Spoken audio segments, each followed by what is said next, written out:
Chapter 1. Magical Mission 1. This is your reward for going to North Africa. Old Lin carefully took out 2 crumpled $100 bills from a well-wrapped rag and handed them to Lin Yi, who was staring at him eagerly. Lin Yi couldn't understand why his mission was so dangerous, his enemy was so strong, and the client's reward was so generous, but in the end, his reward was so little. Where did this old man find all these amazing missions for him? Every time, it was a narrow escape, and the reward he got was $50 or $100. Luckily, there were still $3 or $2 left. Every time he thought about it, Lin Yi wanted to cry. Receiving the $200 that he traded his life for, Lin Yi wanted to curse the most. Motherfucker. Even though he was an orphan and didn't have a mother since he was young. He learned martial arts from old Lin, who raised him, for 15 years, and studied for 15 years. No matter what, he could be considered well-versed in both literature and martial arts, right? In ancient times, he would have been a top scholar in both literature and martial arts, but now he was being ordered around like a laborer. When would this day ever come to an end? He heard that building houses in the city could earn tens of thousands of dollars a year, but he only earned $1,000 or $800 a year, even though he was hovering between life and death every day. Old man, you're not messing with me, are you? $200. I really wonder if you're deducting my reward. This wasn't the first time Lin Yi had suspected this, but the old man wore the same clothes and ate the same food as him, and didn't look like a rich person. It's good enough to get paid. Do you think money is so easy to earn nowadays? Old Lin rolled his puffy eyes and said unhappily, What? You don't want it? If you don't want it, then give it back to me. I haven't been to Widow Wang's snack shop in a long time. Lin Yi really wanted to beat the old man in front of him, but he knew that if he did, he would only get beaten up. Lin Yi had no idea how powerful old Lin's martial arts were. He only knew that old Lin never used his full strength when he trained with him. Just as his kung fu improved by a level, he suddenly found that the old man had also improved by a level, and he was still defeated by him. Alright, you've had enough experience over the years. It's about time for that big event. Old man Lin didn't even bat an eyelid as he sat cross-legged on the brick bed, munching on a plate of fennel beans in front of him. If you complete this mission well, you won't have to worry about food and drink for the rest of your life. Really? Lin Yi knew that he had been picked up by the old man when he was 3 years old. Since then, he had been learning kung fu, medicine, and knowledge from the outside world from the old man in order to do something big. However, Lin Yi doubted whether the reward for this big thing was as much as the old man had said. One task was enough for him to eat for the rest of his life. When have I ever lied to you? Old Lin tossed another fennel bean into his mouth. Are you coming or not? If not, I'll get someone else. Of course I'll go. Lin Yi said. Only an idiot wouldn't go for something this good. One mission was enough for him to eat for the rest of his life. He wouldn't have to live like this anymore. Even if it was a tiger's den, it would be worth it. Alright, then go. Go to Songshan, Pengzhan Industries. Find someone called Pengzhan. He'll tell you what to do next. Old Lin's lips curled into an almost imperceptible smile. But you have to think this through. Once you accept this mission, you have to finish it. You can't back out in the middle. Why? Why don't you let me run when there's danger? Lin Yi wasn't a one-track-minded person. He wouldn't do something even if he knew it would kill him. Lil Yi, I've raised you for 15 years. I've provided for you to eat, to drink, to buy you a laptop, to buy you a 3G network card. The old man rolled his eyes and started nagging. Why do you have so many questions when I ask you to do something? Don't force me, fuck. Lin Yi was pissed off at the old man's words. You raised me for the first 3 years, and I've been the one cooking since I was 6, chopping firewood, weaving straw sandals to make money for you. Don't force me. Don't think I don't know that you're watching porn on the computer in the middle of the night. The old man glared at him. You forced me to say this. You even looked at the computer. All right. I'll go. I won't run away. Okay. Lin Yi's face reddened. He didn't think that the old man would find out about something so secretive. How embarrassing. If she allowed him to continue, who knew what kind of inappropriate scenes he would say. And so, under old Lin's threats and promises, Lin Yi carried his backpack and stepped on the train north. He traveled thousands of miles to Songshan, the modern international metropolis. As he sat on the train, Lin Yi thought that he'd have to encrypt the porn and hide it in the system folder.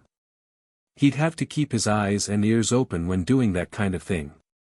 However, Lin Yi was looking forward to this mission. A mission like this that would allow him to retire was a dream come true for Lin Yi. Although, he could tell from old Lin's words that this mission wasn't going to be easy. Yes, it was going to be challenging if it wasn't easy. Pack. A pockmarked man sitting across from Lin Yi opened a can of cola and threw the ring on the table. A crew-cut guy next to the man pretended not to care. He picked up the ring and played with it in his hand. After a while, he suddenly shouted, "Wow! Wow! Wow! First prize!" Although the crew-cut guy's voice wasn't loud in the noisy train, the passengers nearby all heard him and looked at him. The pockmarked man was no exception. He saw that the ring in the crew-cut guy's hand was the one he threw earlier. His expression became unnatural. "Give it to me, it's mine, what yours? Where's your name on it?" The crew-cut guy retracted his right hand and gripped the ring tightly in his hand. He stared at him and said, "You're called first prize?" "No. I'm not called first prize. I was the one who lost the first prize." The pockmarked man saw the crew-cut guy's ferocious look and became a little timid. However, he didn't want to lose what he deserved, so he said with a trembling voice. "You said it yourself, you lost it. Since you lost it, it belongs to whoever picked it up." The crew-cut snorted and said disdainfully. "Hey, how can you be like this?" The pockmarked man suddenly became anxious. He looked at the passenger sitting across from him, a man with glasses sitting to the left of Lin Yi. "Mister, you look like a scholar. Why is he acting like this? Isn't he acting shamelessly?" "Who's acting shamelessly?" The crew-cut guy wasn't happy either. He turned to the man with glasses and said, "Sir, tell me, who should this ring go to?" The man with glasses pushed his glasses up and said hesitantly, "I'm a university teacher. Since you two trust me, I'll be your judge." Go on, go on." The pockmarked man and the crew-cut guy nodded and looked anxiously at the man with glasses who claimed to be a university teacher. Logically speaking, the ring was pulled off the drink can by this big brother, so it should belong to him. The man with glasses was halfway through his sentence when the pockmarked man showed a proud expression. The crew-cut guy immediately became anxious. Just as he was about to say something, the man with glasses waved his hand and stopped him. However, since this big brother has already thrown the ring away, and this brother found it, then it should belong to this brother, but you said it yourself, the ring is mine. The pockmarked man heard the man with glasses and immediately cried. "In my opinion, why don't you two split the prize equally? That way, no one loses out." The man with glasses suggested. "Split." The crew-cut guy hesitated, then gritted his teeth and said, "Okay, let's split it." The crew-cut probably felt that he was being unreasonable, so he agreed to the man with glasses' suggestion. The pockmarked man saw that the ring was in the crew-cut's hand. If he didn't agree, he might not get anything. It was better to split it in half, so he nodded in agreement. "Okay, since you've both agreed, let's split it." The man with glasses took the can from the pockmarked man's hand and looked at it. "It's written here that the first prize is 100,000 yuan. After deducting 20% of the income tax, there's 80,000 yuan left. Since it's a little troublesome to collect the prize, one of you can give the other person 30,000 yuan and collect the prize yourself. What do you think? Chapter 2. Scam, Part 2, This. The crew cut guy was put in a difficult position. He touched his pocket subconsciously and said, I don't have that much money with me. How about you give me 30,000, and you can go and claim the prize? I don't have that either. What should I do? The freckled guy frowned and said, Look at me. Do I look like someone who can fork out 30,000? Teacher, please think of something for us. We don't have that much money with us. The freckled guy asked the glasses guy for help again. The glasses guy thought for a while and said, How about I give each of you 30,000, and you give me the ring, and I'll claim the prize. The freckled guy and the crew cut guy looked at each other. They felt that they could still get 30,000 each, so they agreed. Okay, let's do that. The bespectacled man suddenly revealed a look of delight. Then, he took his briefcase and began to look for money. At first, his expression was still very happy. However, as the speed at which he rummaged through the bag increased, the man's expression became uglier and uglier. Beads of sweat began to seep from his forehead. Finally, he sighed and said, Oh no, I didn't bring much money when I went out today. I only have 30,000 yuan. You guys won't sell it either. I'm so unlucky to see the money disappear just like that. Huh. The freckled guy and the crew cut guy were dumbfounded. The glasses guy didn't bring any money, and neither did they. How were they going to split the prize? The freckled guy couldn't sit still anymore. Teacher, you're knowledgeable and cultured.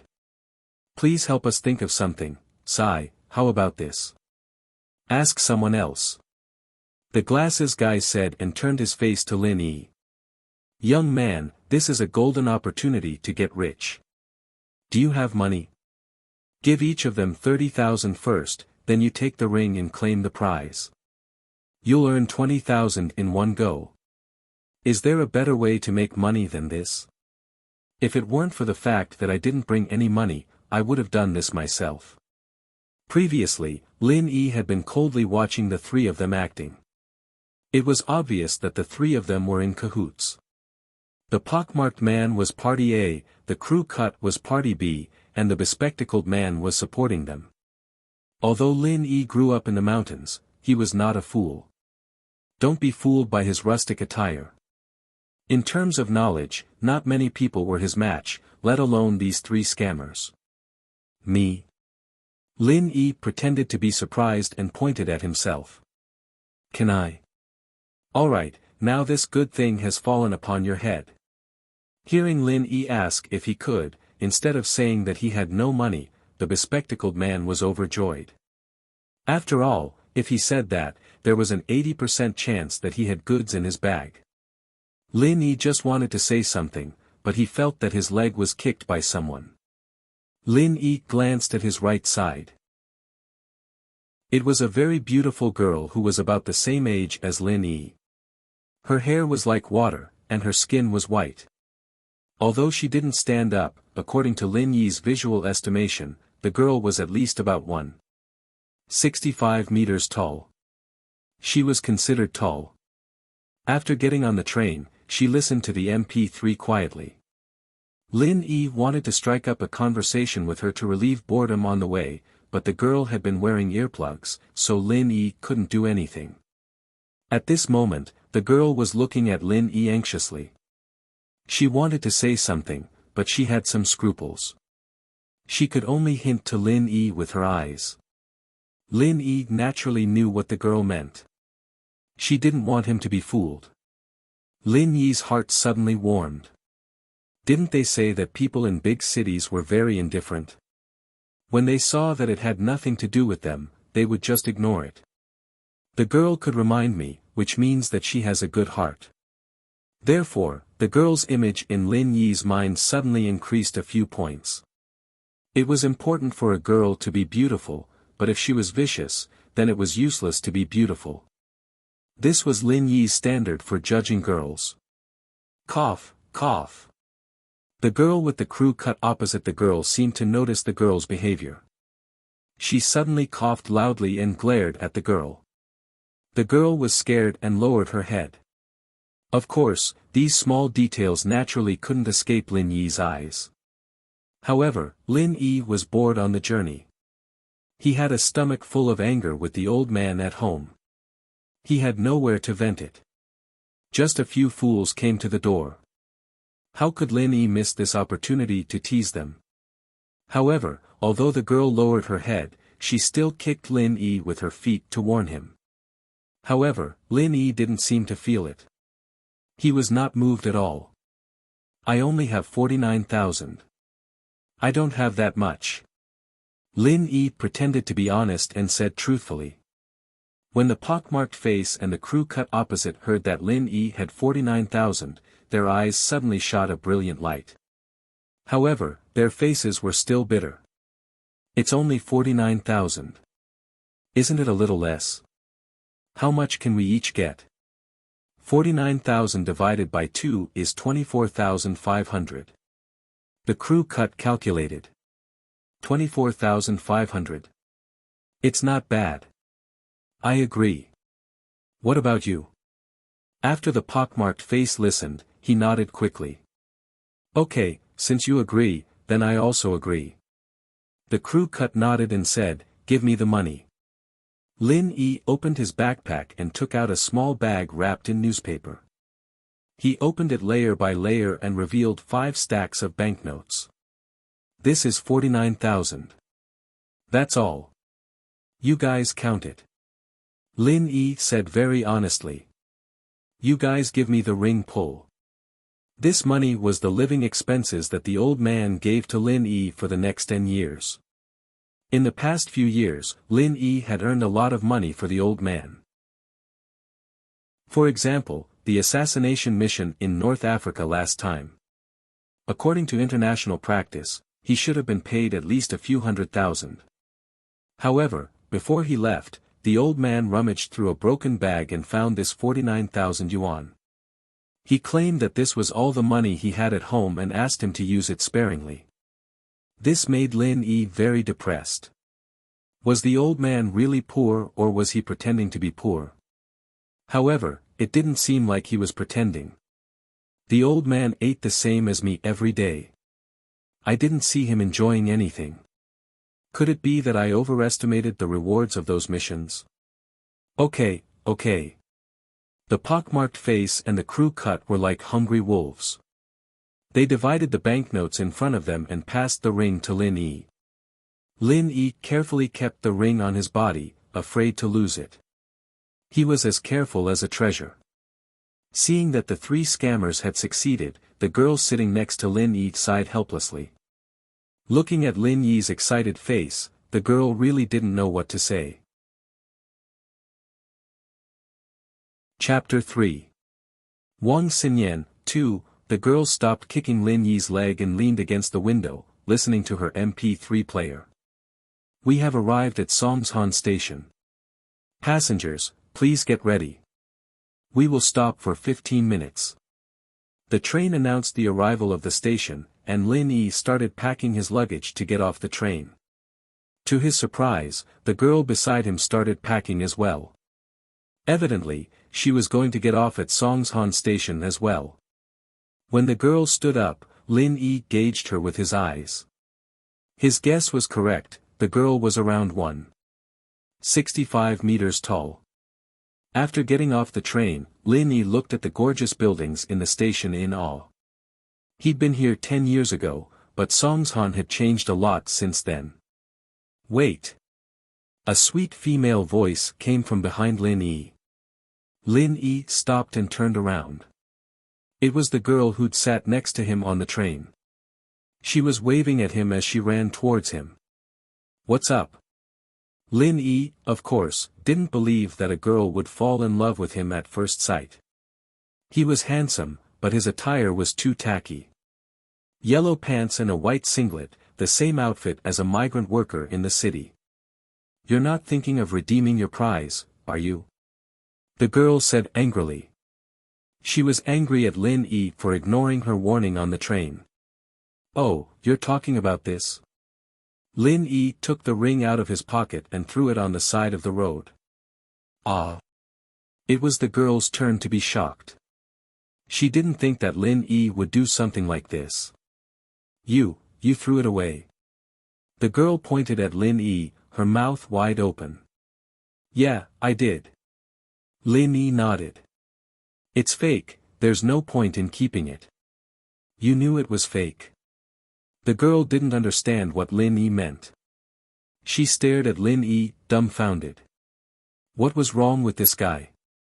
You know it's fake, but you still bought it. Was he crazy? Judging from his appearance, he didn't look like the kind of rich person with a bad taste. I know. Even if I didn't know, you reminded me on the train. Lin Yi said. Then why did you give them the money? The girl was anxious. What kind of person was this? Lin Yi smiled, took his backpack off his shoulder, unzipped it, and opened it in front of the girl. The girl looked at Lin Yi in surprise. Then, she lowered her head and looked into Lin Yi's backpack. She was shocked. There were 7 to 8 bundles of cash inside. Are you rich?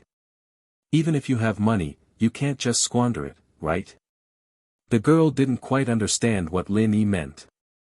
She thought that Lin Yi was showing off how rich he was. This is the money from just now, Lin Yi said. The money just now? What do you mean? The girl didn't understand. You mean you got the money back? Wasn't there only 49,000?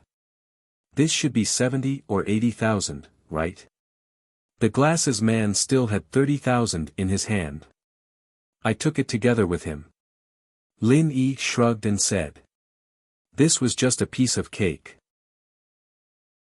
For Lin Yi, it couldn't be simpler. Huh? The girl was completely dumbfounded this time. It wasn't that Lin Yi had a problem, but that he was more skillful. Not only did he get his money back, but he also took the money from the glasses man. What's with this expression? Are you going to report me for stealing? Your sense of justice is quite strong. Lin Yi looked at the girl's surprised expression and smiled. Of course not. The girl blushed and shook her head. But I really want to thank you before. There aren't many girls like you. Lin Yi said sincerely, can I treat you to a meal later? It's okay. The girl shook her head shyly. My family is waiting for me at the exit. Lin Yi nodded. He didn't force the issue. Hitting on girls was a technical thing, but it was also important to follow the flow. Being too deliberate would have the opposite effect. I won't bother you then. Xinyan looked at Lin Yi's back and shook her head. What a strange person. If her mother wasn't waiting for her at the exit, she wouldn't mind spending more time with Lin Yi. It wasn't that Xinyan had a good impression of Lin Yi. She just felt that Lin Yi was really different from the others. He had so much money in his backpack, and he didn't put it in the bank. He was dressed like a country bumpkin, but there was something about him that she couldn't describe. Sir, do you want to stay at the inn? It's very cheap.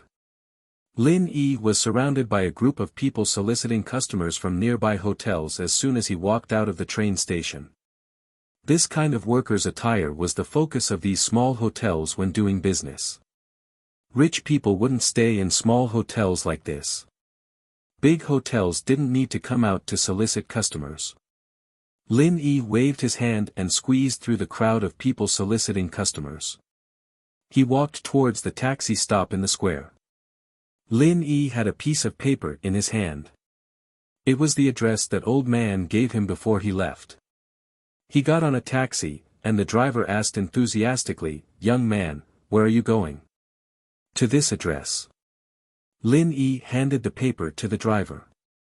The driver was a professional at the train station, and he had a good eye for customers. One look and he could tell that Lin Yi was from out of town, probably here for work.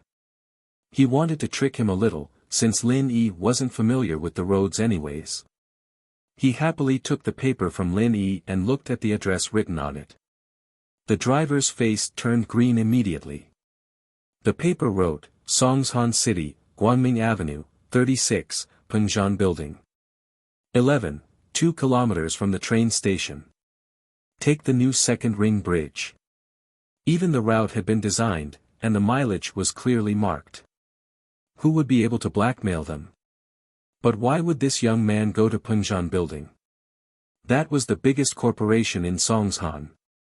How would a guy dressed like a migrant worker know the people there? The driver sighed, threw the note to the side, and drove the car obediently. Songshan's traffic was good. There were many bridges. Lin Yi felt like he arrived at his destination in the blink of an eye. He paid the 24 yuan fare and got off. Lin Yi felt a bit dizzy looking at the tall building in front of him. It seemed to be even taller than the mountain in his hometown. It seemed like his employer was rich. Maybe it was like what old man said. One mission could earn him a lifetime of money. He just didn't know if he would fall to his death if he jumped down. Back in his hometown, old man kicked him into the ravine from the top of the mountain. He didn't die, but he was bedridden for a few days with a swollen face. Chapter 4. Who are you looking for? Sir, who are you looking for? Lin Yi was stopped by the building security guard after a few steps. Wait, let me have a look. Lin Yi thought to himself. Big cities still had security guards, but this security guard was just for show. He wasn't even as good as Buttface. Buttface was Lin Yi's playmate. Although he didn't know kung fu, he could kill a cow with one punch. From Lin Yi's point of view, this security guard was far weaker than a cow. He wasn't even as strong as a cow. Lin Yi took out a piece of paper from his pocket and looked at the words on it. I'm looking for Chu Pengjan. Chu Pengjan. Who is it? Why does this name sound so familiar? The security guard was startled and repeated the name in his mouth. The chairman. The older security guard who was standing at the side reacted faster. He immediately remembered who Chu Pengjan was. He quickly pulled on the clothes of the previous security guard and whispered, "Don't talk nonsense. If the captain hears you, you'll be fired." Ah! The previous security guard was shocked and he heard the words of the older security guard. He opened his eyes wide and regretted talking too much. What was he talking about? Now, he didn't even know the chairman. How could he be a security guard? Who was he supposed to protect? However, the security guard looked at Lin Yi's clothes and rolled his eyes. He wasn't afraid anymore. No matter how he looked at it, Lin Yi didn't look like someone who could be related to the chairman. One was the chairman of a Fortune 500 company, and the other was a migrant worker from the countryside. There didn't seem to be any connection between them. Could this kid be a construction worker and was here to complain to the chairman? The security guard raised his vigilance. He had seen a similar movie 2 days ago. It was called "Owe Me 105,000. In the movie, a migrant worker went to the chairman to ask for money. The security guard and the older security guard looked at each other. Obviously, they were thinking the same thing. Why are you looking for Chairman Chu? The old guard cleared his throat as he stared at Lin Yi with a serious face, afraid that he'd do something drastic. I'm not looking for him. It's my old man who asked me to look for him. Lin Yi said lazily.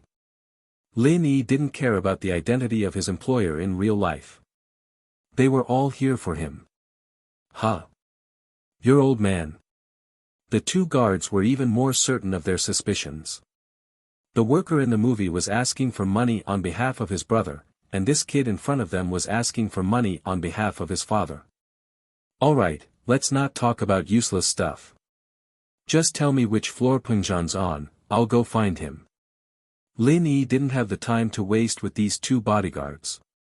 He needed to find the person in question first. The chairman isn't here. You can leave. The older security guard looked at Lin Yi again. After making sure that he had nothing to do with the chairman, he directly asked him to leave. Lin Yi didn't want to waste time with these two. Lin Yi naturally saw the look in their eyes. Lin Yi could guess what they were thinking. Wasn't it because he looked like a country bumpkin? What a snob. Since he's not here, I'll go in and wait for him. Lin Yi said and walked into the company. Wait, you can't go in. The two security guards didn't expect Lin Yi to barge in. They wanted to stop him. At this time, the elevator door opened. A slightly plump middle-aged man and a tanned and skinny middle-aged man walked out together. It should be about time. Why hasn't Lin Yi contacted me yet?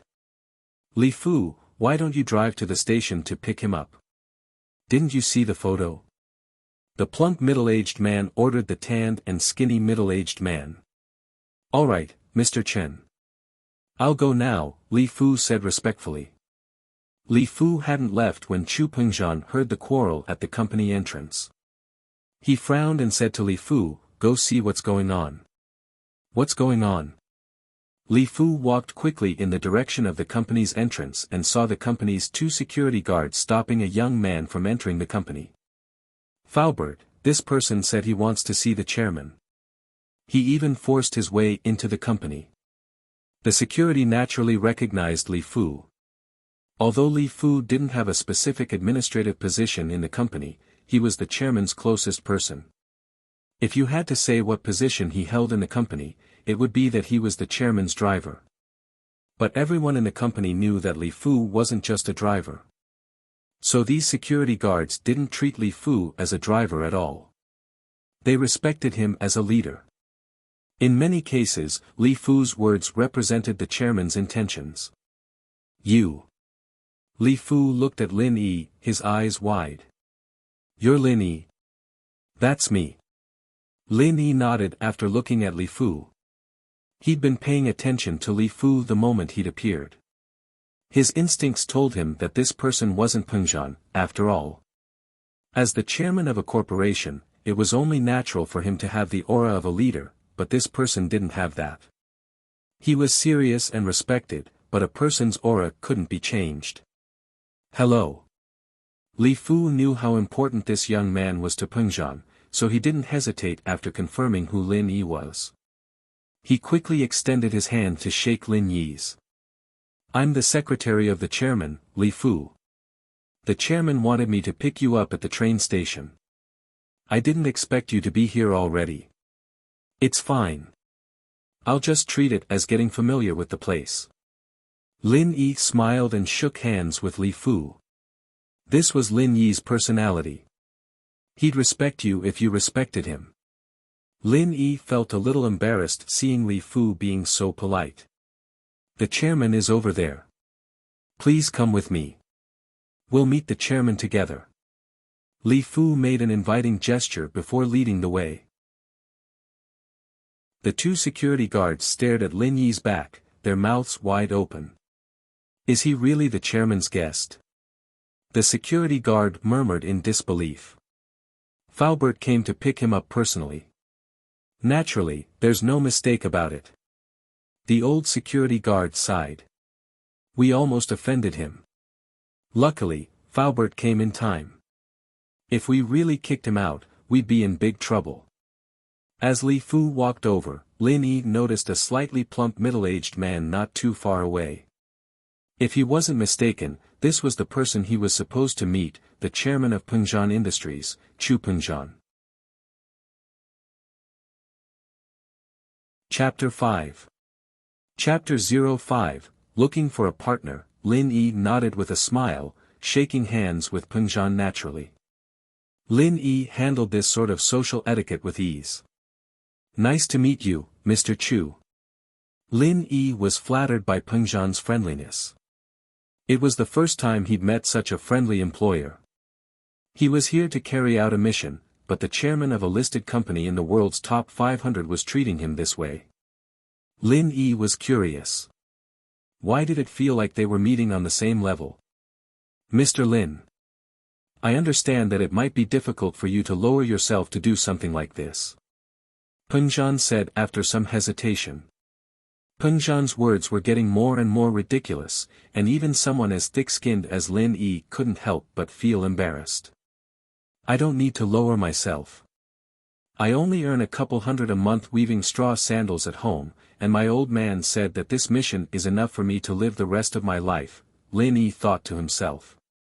This employer sure was nice, treating him so politely when he asked him to do something.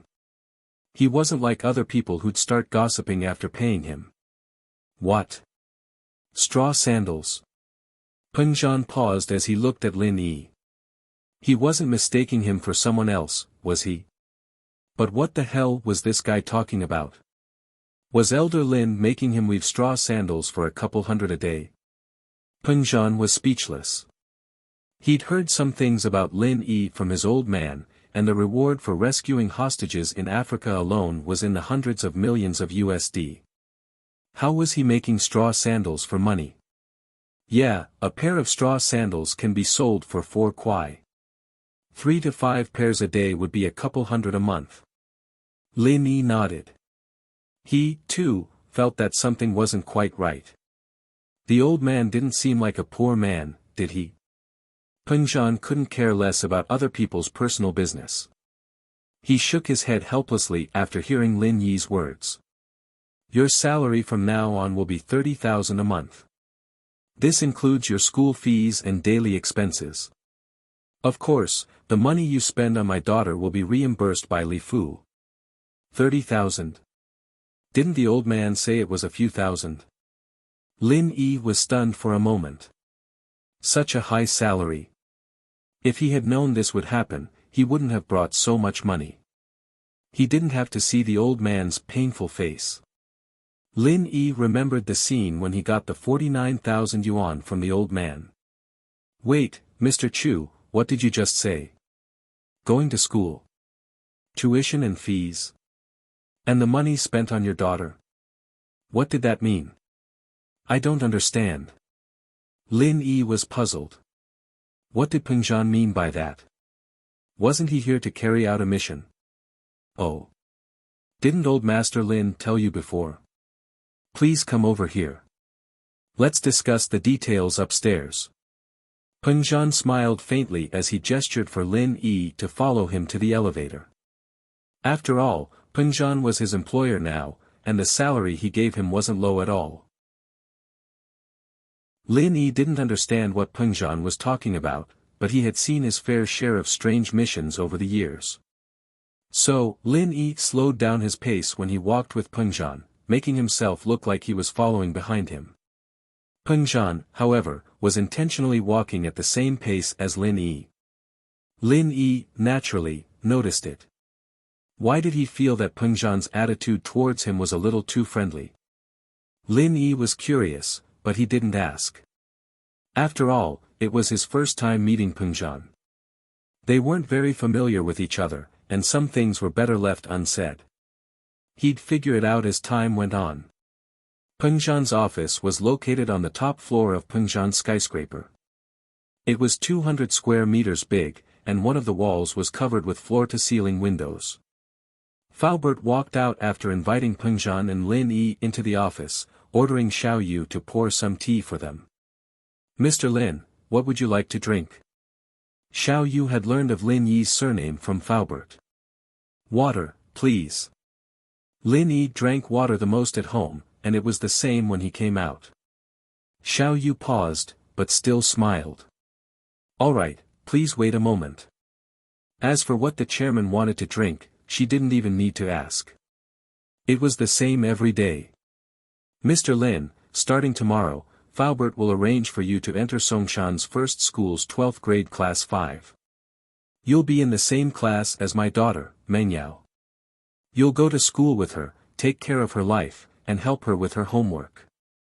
In other words, you'll be her companion. I've been too busy with my business these past few years, and I feel guilty for not taking care of my daughter.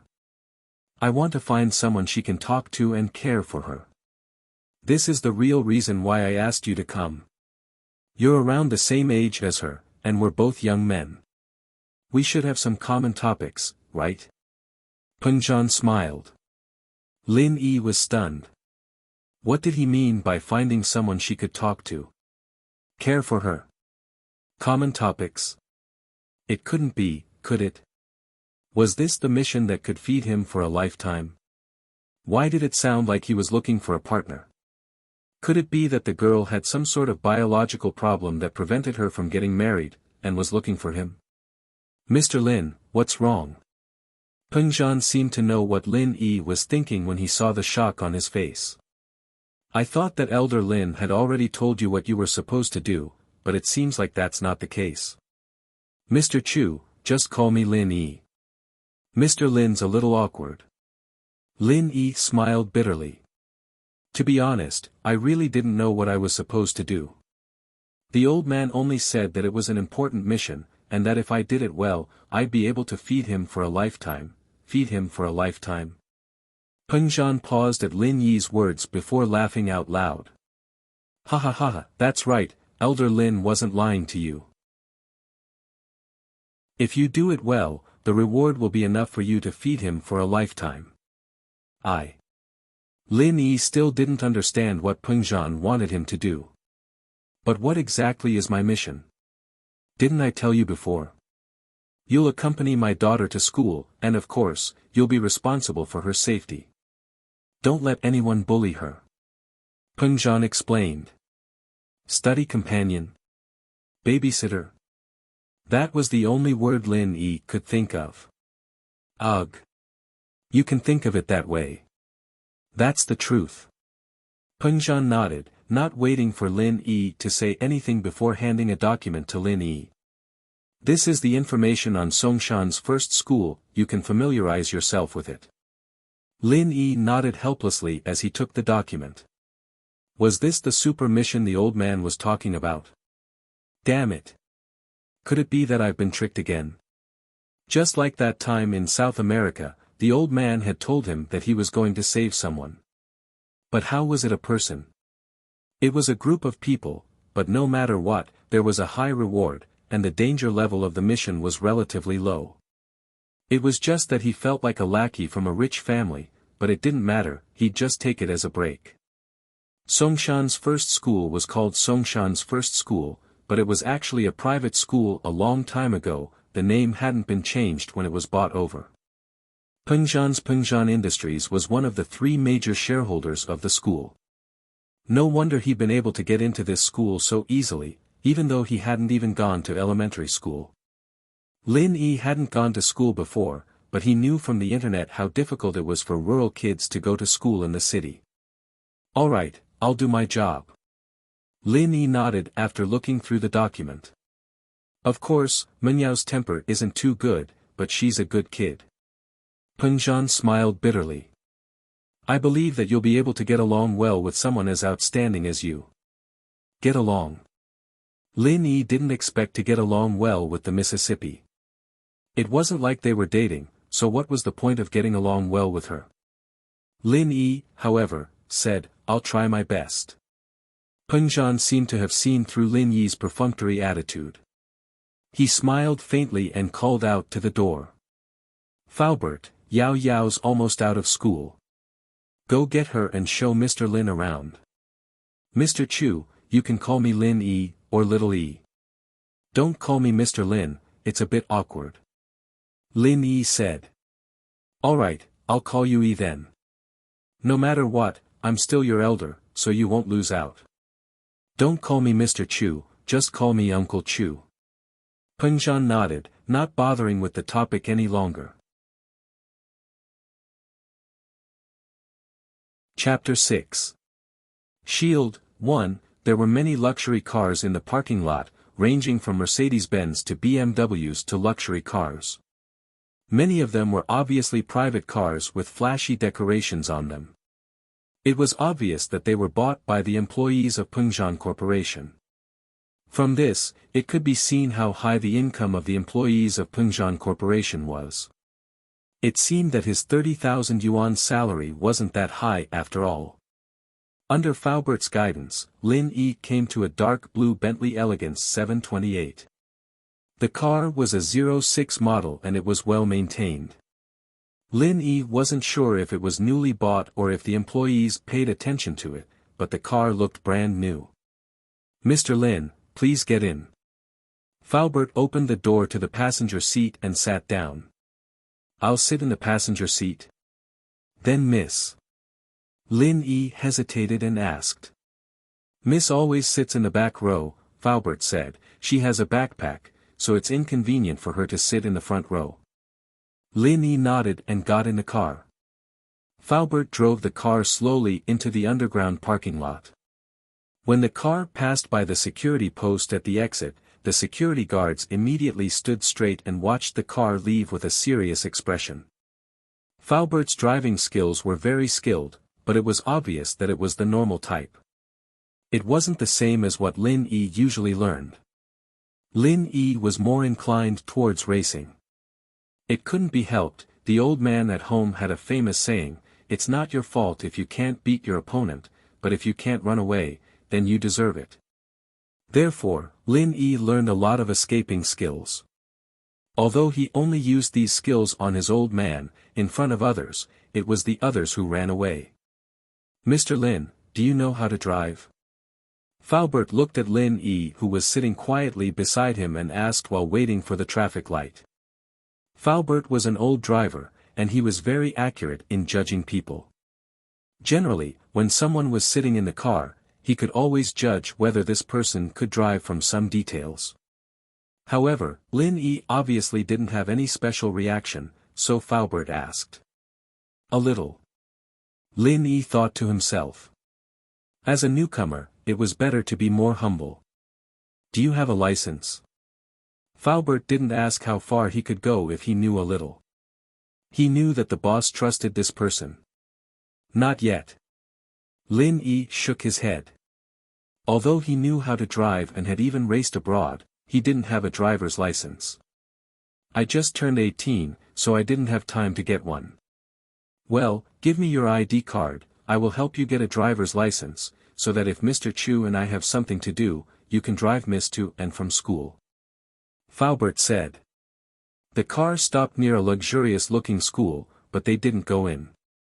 It was probably because the car was too eye-catching, and it wouldn't be good if other students saw it.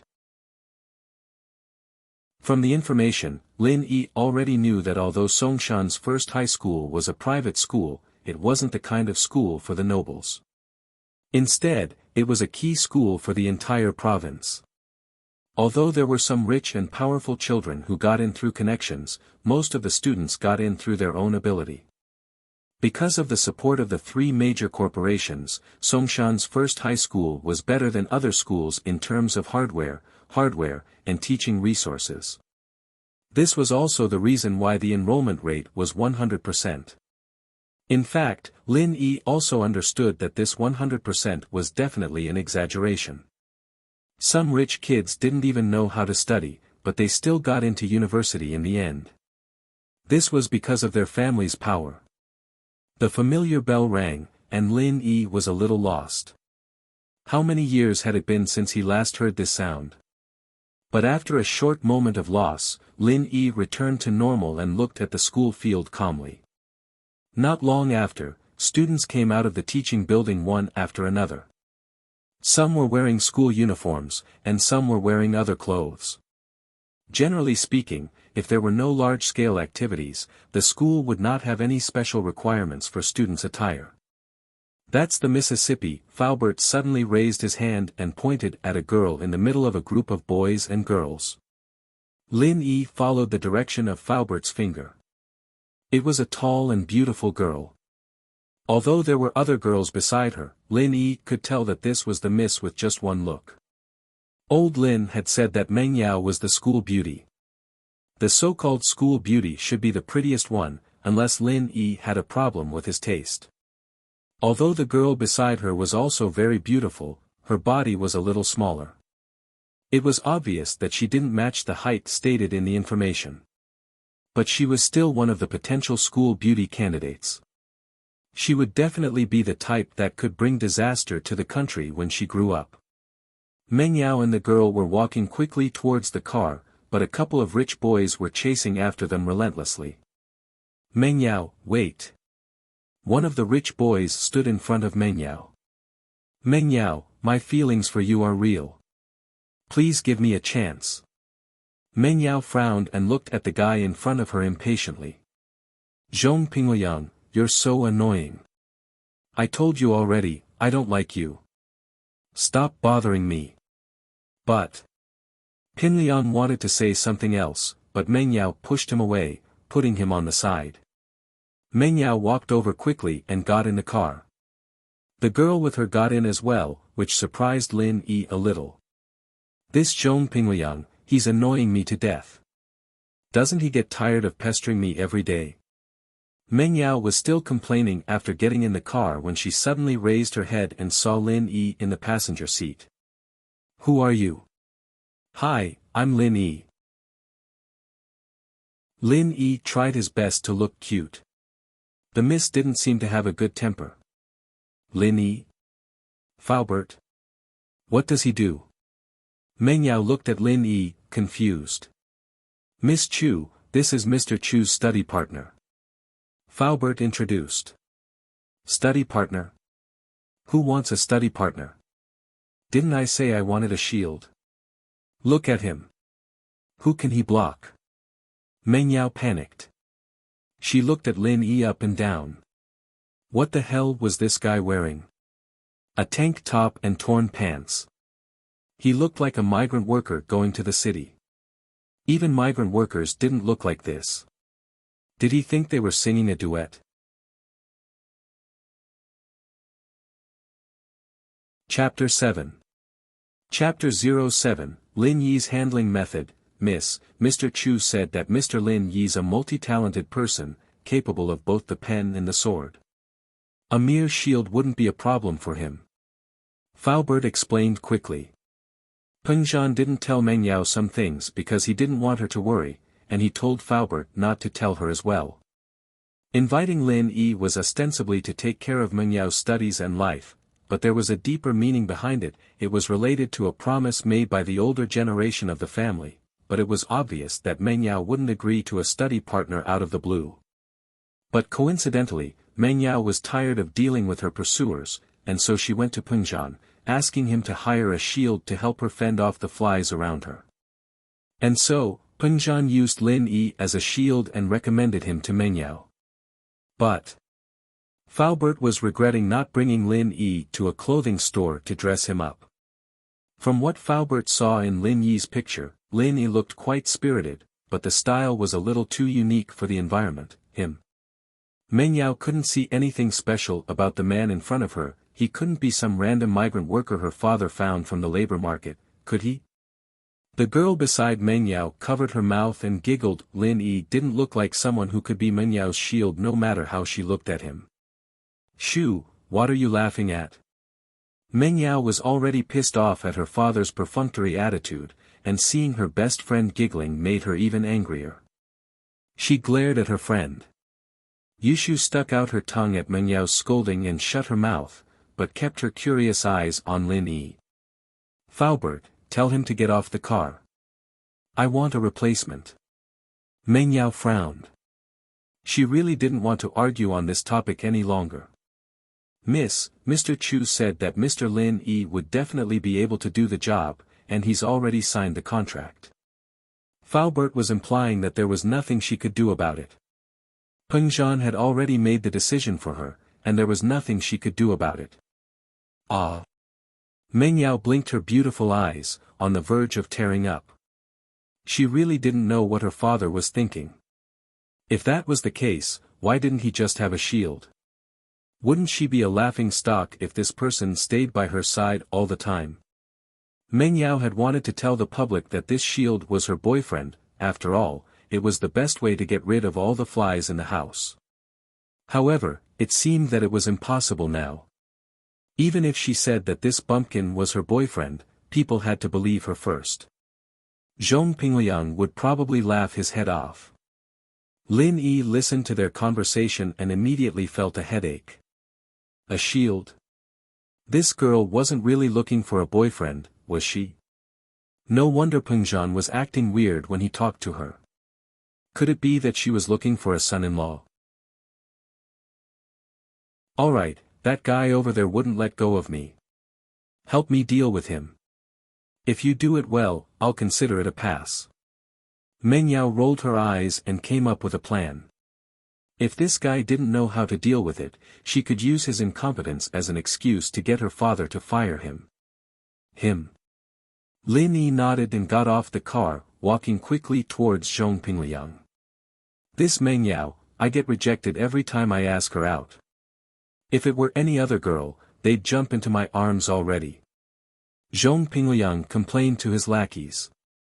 Master Zhong, this Meng Yao isn't a normal girl. She's the miss of Pengzhan Industries. It's normal for her to have difficulties. One of Zhong Pingliang's lackeys, Gao Xiaofu, said. I know, I don't need you to tell me that. Pingliang said with a wave of his hand. That's why you need to have perseverance. Before he could finish, he saw a young man in a yellowish-white singlet and khaki-colored pants rushing towards him. Pingliang paused. Lin Yi quickly walked to Zhong Pingliang's side and without a word, raised his leg and kicked Zhong Pingliang's butt, sending him sprawling on the ground. Then, Lin Yi turned around and walked back to the car without looking back. Zhong Pingliang was just about to talk about his thoughts on pursuing Meng Yao when he felt a kick on his butt. He lost his balance and fell to the ground. Who? Do you want to die? How dare you kick me? Zhong Pingliang struggled to get up from the ground, cursing with his face covered in dirt. It's that worker just now. Gao Xiaofu said quickly. Then what are you guys waiting for?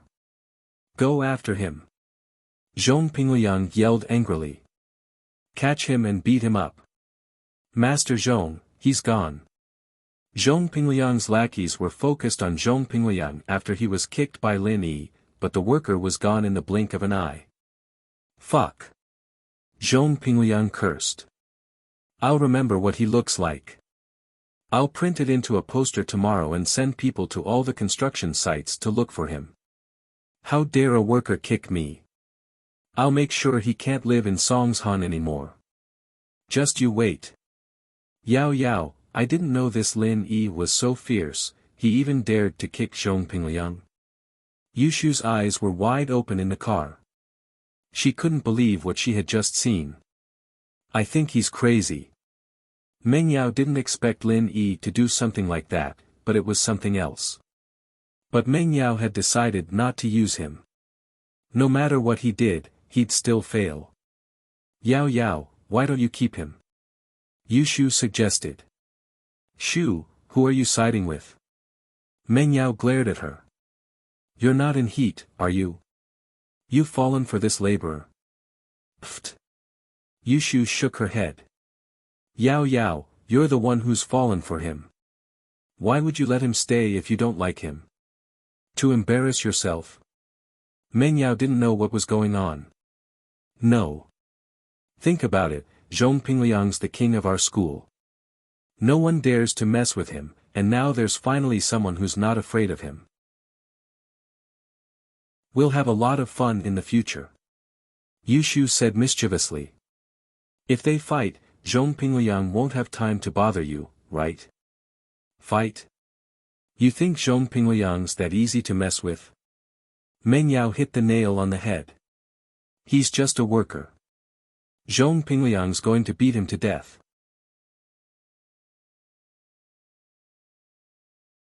Chapter 8. How did you fool my daddy? You're right, we'll stay and watch then. Meng Yao felt that Yushu's words made sense, and so she agreed. She turned to Faubert. Faubert, did you buy insurance for him? What if something happens to him? Insurance? Faubert sweated again. How could someone hired by Mr. Chu get into an accident so easily? Don't worry, I got it all. Lin Yi, on the other hand, had walked to the car and got in. He looked at Meng Yao. How was it? Not bad, right? You barely passed. Meng Yao humphed. Lin Yi smiled and went back to the driver's seat. He didn't say anything else. Experience and the internet had taught him that women often didn't mean what they said. Lin Yi wasn't going to argue with Meng Yao. Meng Yao was pissed when Lin Yi only smiled and didn't say anything else. She'd thought he'd say some words of gratitude. After all, with how competitive the society was right now, there were even university graduates who had to scavenge dung. A migrant worker who'd just entered the city and found a good job like this, shouldn't he be happy about it? Hey, why aren't you thanking me? Meng Yao couldn't hold it in any longer. Thanking? For what? Lin Yi didn't know what was going on. Shouldn't you be thanking me for helping you kick that guy's face to the ground? Thanking you for what? Meng Yao was pissed off. Why was this guy so slow? Didn't he know what she was hinting at? Did he not know how to please his employer? Yao Yao's saying that she accepted you. Shouldn't you thank her? Yushu smiled slyly as she explained for Meng Yao. Shu, what are you talking about? What do you mean I accepted him? Meng Yao jumped at Yushu's words. Wasn't that a little too ambiguous? Why does it sound like I'm accepting a confession? It's nothing, I'm just saying that you accepted him as your shield. Yushu giggled. Oh, thank you. Lin Yi was very efficient. In fact, if it weren't for the fact that this job was a little weird, he would still be very satisfied. At least the salary was very high. You're welcome.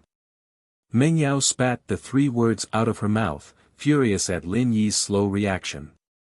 This person is going to be my shield. Why did he look so silly? Yao Yao, I'm leaving.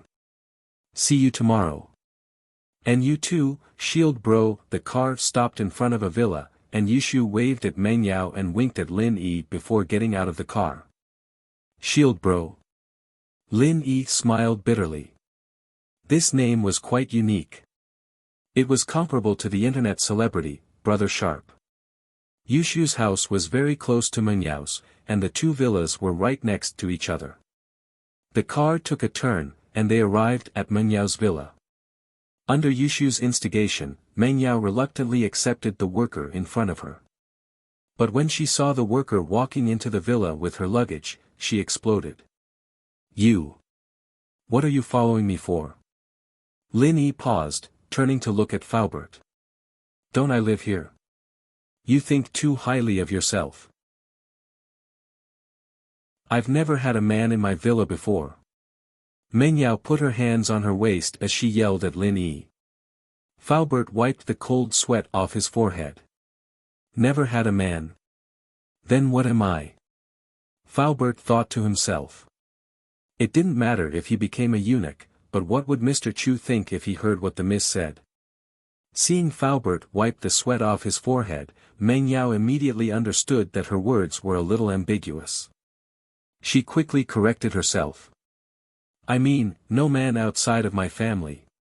Miss, Mr. Chu said that you can treat Mr. Lin like your own brother.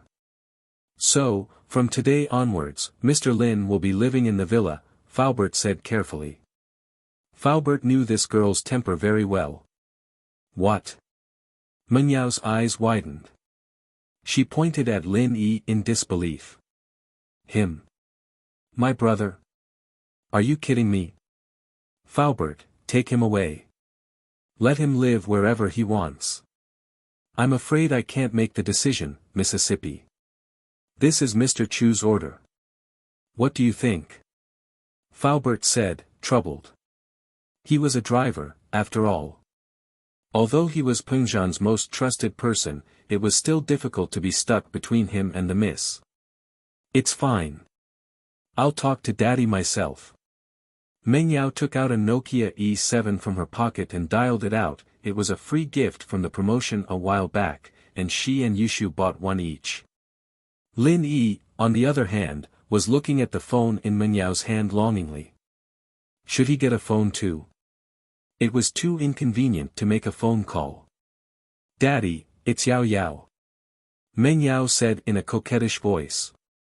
It made Lin Yi's heart go numb. He didn't know that a girl's voice could be so sweet. It's Yao Yao. What's up? Pengzhan was in the middle of a meeting. He picked up when he saw his daughter's call. It's like this, Dad. What's up? Peng Zhan was in the middle of a meeting. He picked up when he saw his daughter's call. Did you hire him from the farmer's market? Meng Yao was a little pissed. Her father had never treated her like this since she was young. You're talking about E? Huh, Daddy invited him all the way here from Star Mountain. Not only is he knowledgeable, he's also good at martial arts.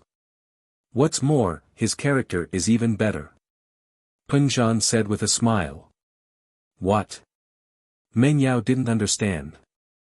What kind of magic potion did the man in front of her feed her father? Why did he say good 3 times in a row? Peng Zhan heard his daughter's words and thought that she was acting coquettishly. He said, "Ha. What do you think? Are you satisfied with Lin Yi?" Satisfied? How is that possible? First of all, his looks aren't up to standard. He's my shield. I should at least like him, right? Meng Yao humphed. Also, Daddy, how could you ask him to live with me? I'm a girl. It's not safe for me. Yeah. I'm worried about your safety. I'm worried about you living alone in the villa. That's why I asked Yi to accompany you. Don't worry. Yi can protect you. Peng Zhan pretended that he didn't understand his daughter's words. He. Meng Yao didn't know what to say after hearing her father's words.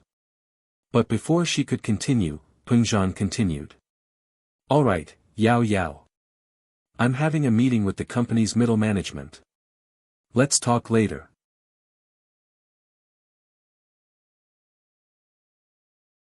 Chapter 9.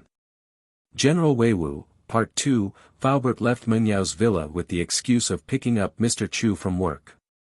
Before he left, he gave Lin Yi a backpack, saying that it was the school uniform and textbooks of Songshan Songshan School. Miss, call me anytime if you need anything. I'll deliver dinner at 7 tonight, Faubert said and left in a hurry. Meng Yao didn't know what to say as she looked at the man in front of her. She couldn't just let him sleep on the streets, could she? His father was a well-known philanthropist. If people knew that he mistreated his servants, it wouldn't be a good thing. Meng Yao was angry for a long time before she finally thought of the culprit. She took out her phone and dialed Yushu's number. Hello, Shu, my dad told this worker to stay in my villa. What should I do? Yao Yao, you mean Shield Bro? That's good, I'll go to school tomorrow and tell them that you're living with him. That way, no one will bother you anymore. Yushu was lying comfortably on the bed, watching TV. She heard Meng Yao's words and said casually. Yushu. Meng Yao was furious. She yelled at the phone, you're being too disloyal, aren't you? You told me to keep him, and now you're making sarcastic remarks. You, come to my house right now. Oh, okay, I'll take a shower and sleep. I'll go to school tomorrow morning, Yushu said lazily. I'll break off our relationship if I don't see you in a minute. Meng Yao said firmly. I'm already naked, and I still need to get dressed. Yushu complained as she sat up from the sofa. She looked at her body in the mirror. She seemed to have a little belly. It seemed like she'd have to eat less in the future. 50 seconds. Meng Yao said as she looked at the call time. You need to lock the door, right? Yushu quickly put on her clothes. 40 seconds. Meng Yao continued. All right, I'm coming. Yushu put on her shoes and ran out the door. Yushu's villa was only a few dozen meters away from Meng Yao's villa, and there was only a small path between the two. Meng Yao let out a sigh of relief when she saw Yushu's silhouette in the distance. Yao Yao, what are you doing? I was just taking off my clothes and getting ready to take a shower, and you called me out. Yushu complained. Cough cough. Meng Yao coughed and pointed at Lin Yi. Shu, there's an outsider here, mind your words. It's fine. Yushu said nonchalantly. It's Shield Bro, we're on the same side. Since you and he are on the same side, then let him stay in your house. It's decided then. Meng Yao was pissed off at Yushu's gloating face. Ugh. Yushu stuck her tongue out and smiled innocently. Yao Yao, you know me, I like to strip naked when I get home. It's not very convenient for him to move in, so it's more convenient for you to stay at my place. Meng Yao cursed at Yushu in her heart. Man, isn't it a simple matter? Yushu shook her head and said. Yao Yao, you can let him stay at your place, and you can stay at my place, isn't it? You're right. Meng Yao felt that Yushu had finally come up with a constructive idea. However, Meng Yao wasn't too happy about it. Letting a migrant worker stay in her villa?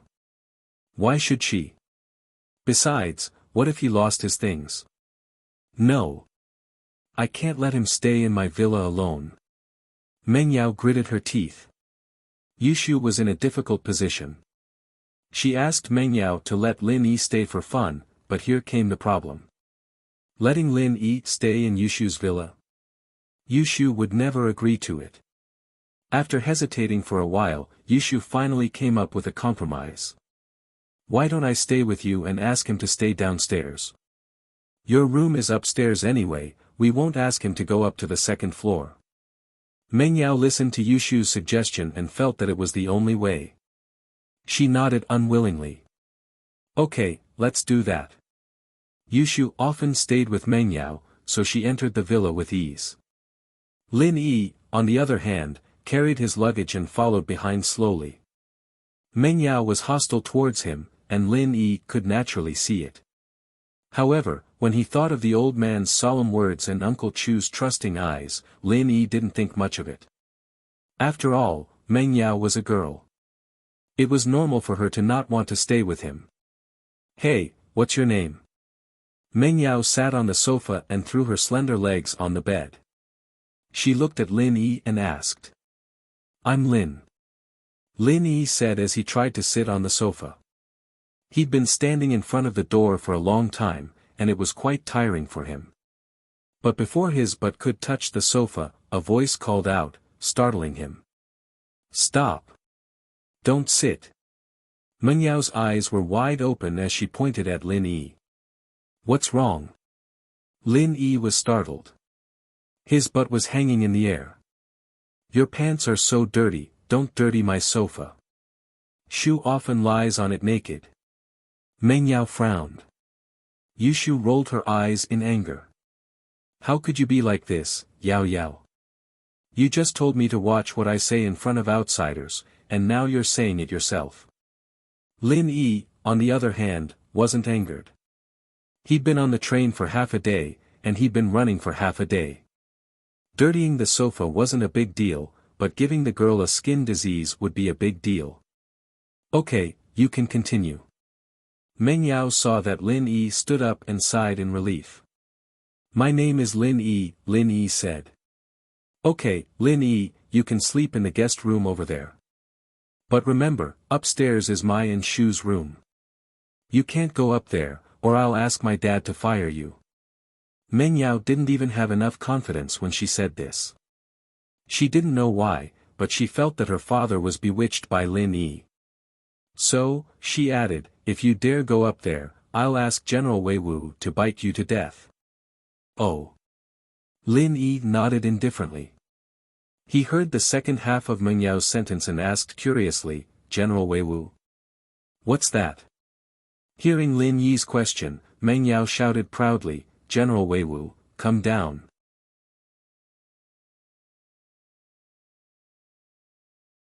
Chapter 10. Part 2, Lin Yi snorted disdainfully. Forget a dog, he'd killed countless wolves in the mountains with one slap. A Rottweiler was nothing to him, of course. See that? That's General Wei Wu. I'm telling you, he's very powerful. If you dare go upstairs, I'll tell him to bite you to death. Meng Yao threatened. Got it. Lin Yi nodded. Meng Yao thought that Lin Yi was afraid of General Wei Wu after seeing how careful he was. She was even more pleased with herself. She dragged Yushu upstairs, leaving General Weiwu to guard the stairs. Lin Yi picked up the luggage and glared at General Weiwu. General Weiwu shuddered and took a step back. It seemed to sense that the person in front of it wasn't an ordinary person. It was a dangerous person. Lin Yi wasn't in the mood to play with the dog. He glared at the dog and ignored it. He took his luggage and went to the room Meng Yao mentioned. The room was simple. There was only a bed, a desk, and a small closet. But, these things were more than enough for him. He only brought a few tattered clothes with him, and nothing else. What surprised Lin Yi the most was that there was a washroom in the room. It was like a hotel. Lin Yi put his luggage down and took a towel to the washroom. Lin Yi was covered in dust from the long journey. He looked at his watch. It wasn't even 6 yet. Lin Yi decided to take a shower before Faubert came to deliver his food. Lin Yi was very satisfied with his current job and environment. He could live in a hotel every day and get 30,000 kwai. Where else could he find a job like this? It was much better than helping his old man weave straw shoes at home. Shoo, I'm starting to regret it. This Lin Yi doesn't look like someone who can be my shield. Meng Yao complained to Yushu after changing into a set of home clothes. I think he's fine. Yushu laid on the bed, leaning her legs against the wall. She didn't know where she'd read that it could slim down her legs and promote puberty. What's so good about it? I was thinking of finding a handsome guy to pretend to be my boyfriend, but now I've got a country bumpkin. I'll be a laughing stock if I bring him out. Meng Yao gritted her teeth. If you think he's good, then you can be his girlfriend. Meng Yao was pissed off. I'm not in trouble, I don't need a shield. Otherwise, I might really consider it. Yushu said with a shake of her head. You have a brother who is an officer, who would dare to provoke you. If I had a brother who could break a tree with a kick, I wouldn't need to find a shield. Meng Yao knew that Yushu was trying to piss her off on purpose, but who asked Yushu to have a brother while she didn't? Yao Yao, how about, I ask my older brother to find you a god brother in the army? Yushu blinked. How about love bro? Zhong Pingliang would have to stand aside then. Shoo. Meng Yao's eyes went wide as she listened to Yushu's nonsense. What kind of stupid idea is this? You said you'd ask my father to find me a shield, but... Look at him, who did you get? How can he be a shield? And now you're giving me this stupid idea, love bro. That's disgusting. Alright, I'll stop talking. Yushu quickly shut her mouth when she saw that Meng Yao was really angry. She was right, she was the one who gave Meng Yao the idea of finding a shield, but now that the person wasn't to her liking, she had to bear some responsibility as well. Lin Yi had just showered when Faubert came to deliver dinner. He looked through his suitcase, but there wasn't a single decent piece of clothing. Lin Yi couldn't help but complain about how stingy the old man was. Couldn't he just buy him some new clothes? Meng Yao would probably think that he was wearing dirty clothes when he went out, and he wouldn't even be able to sit on the sofa. With no other choice, Lin Yi opened the bag Faubert gave him and put on his school uniform. Both Meng Yao and Yushu were taken aback by Lin Yi's new look. He'd been unkempt before, wearing a tattered singlet and underpants, but now that he'd showered, he looked like a gentleman. Paired with the school uniform, he looked like a completely different person from the migrant worker he used to be. Her first impression of Lin Yi, however, was simply too bad. Meng Yao would never admit that Lin Yi was a handsome guy, no matter what. She could only say that he was stronger and more pleasing to the eye than before. Faubert brought over 4 dishes and a soup, Yuxiang shredded pork, Sichuan poached fish, stir-fried cabbage, and black fungus with spinach. The soup was shiitake mushroom soup.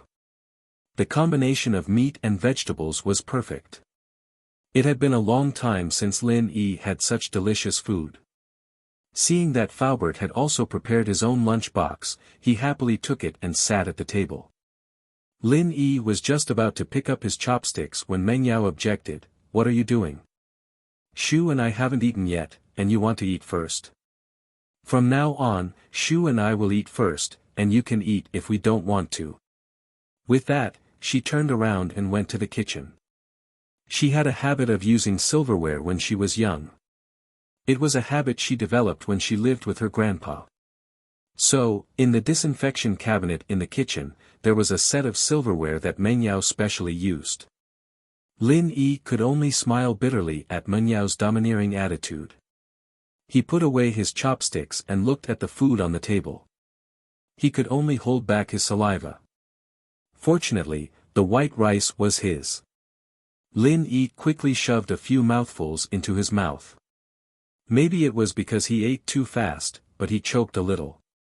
He said with a slurred voice, "Is there anything to drink?" Yushu looked at the man who looked like he hadn't eaten in 8 lifetimes and found it funny. She pointed at the freezer, "What do you want to drink? Help yourself." Oh. Lin Yi turned around and saw a big freezer filled with all kinds of drinks. Lin Yi took out a bottle of orange juice and took a big gulp. He felt much better after that. Meng Yao took the cutlery back and started commenting on the dishes on the table with Yushu. "Wow, Sichuan poached fish, my favorite. This Yuxiang shredded pork is a little too sweet. That damned chef, doesn't he know that eating too much sugar makes you fat? I'll get Dad to fire him someday. And, this cabbage is delicious. Shu, you should try it too." Meng Yao nagged as she ate. These dishes were prepared by the chefs of Pengzhan Industries, and Faubert would deliver them every night. Pengzhan had a lot of social engagements, but Meng Yao's mother had left home when she was very young. Meng Yao didn't know why, but her father refused to tell her every time she mentioned it to him.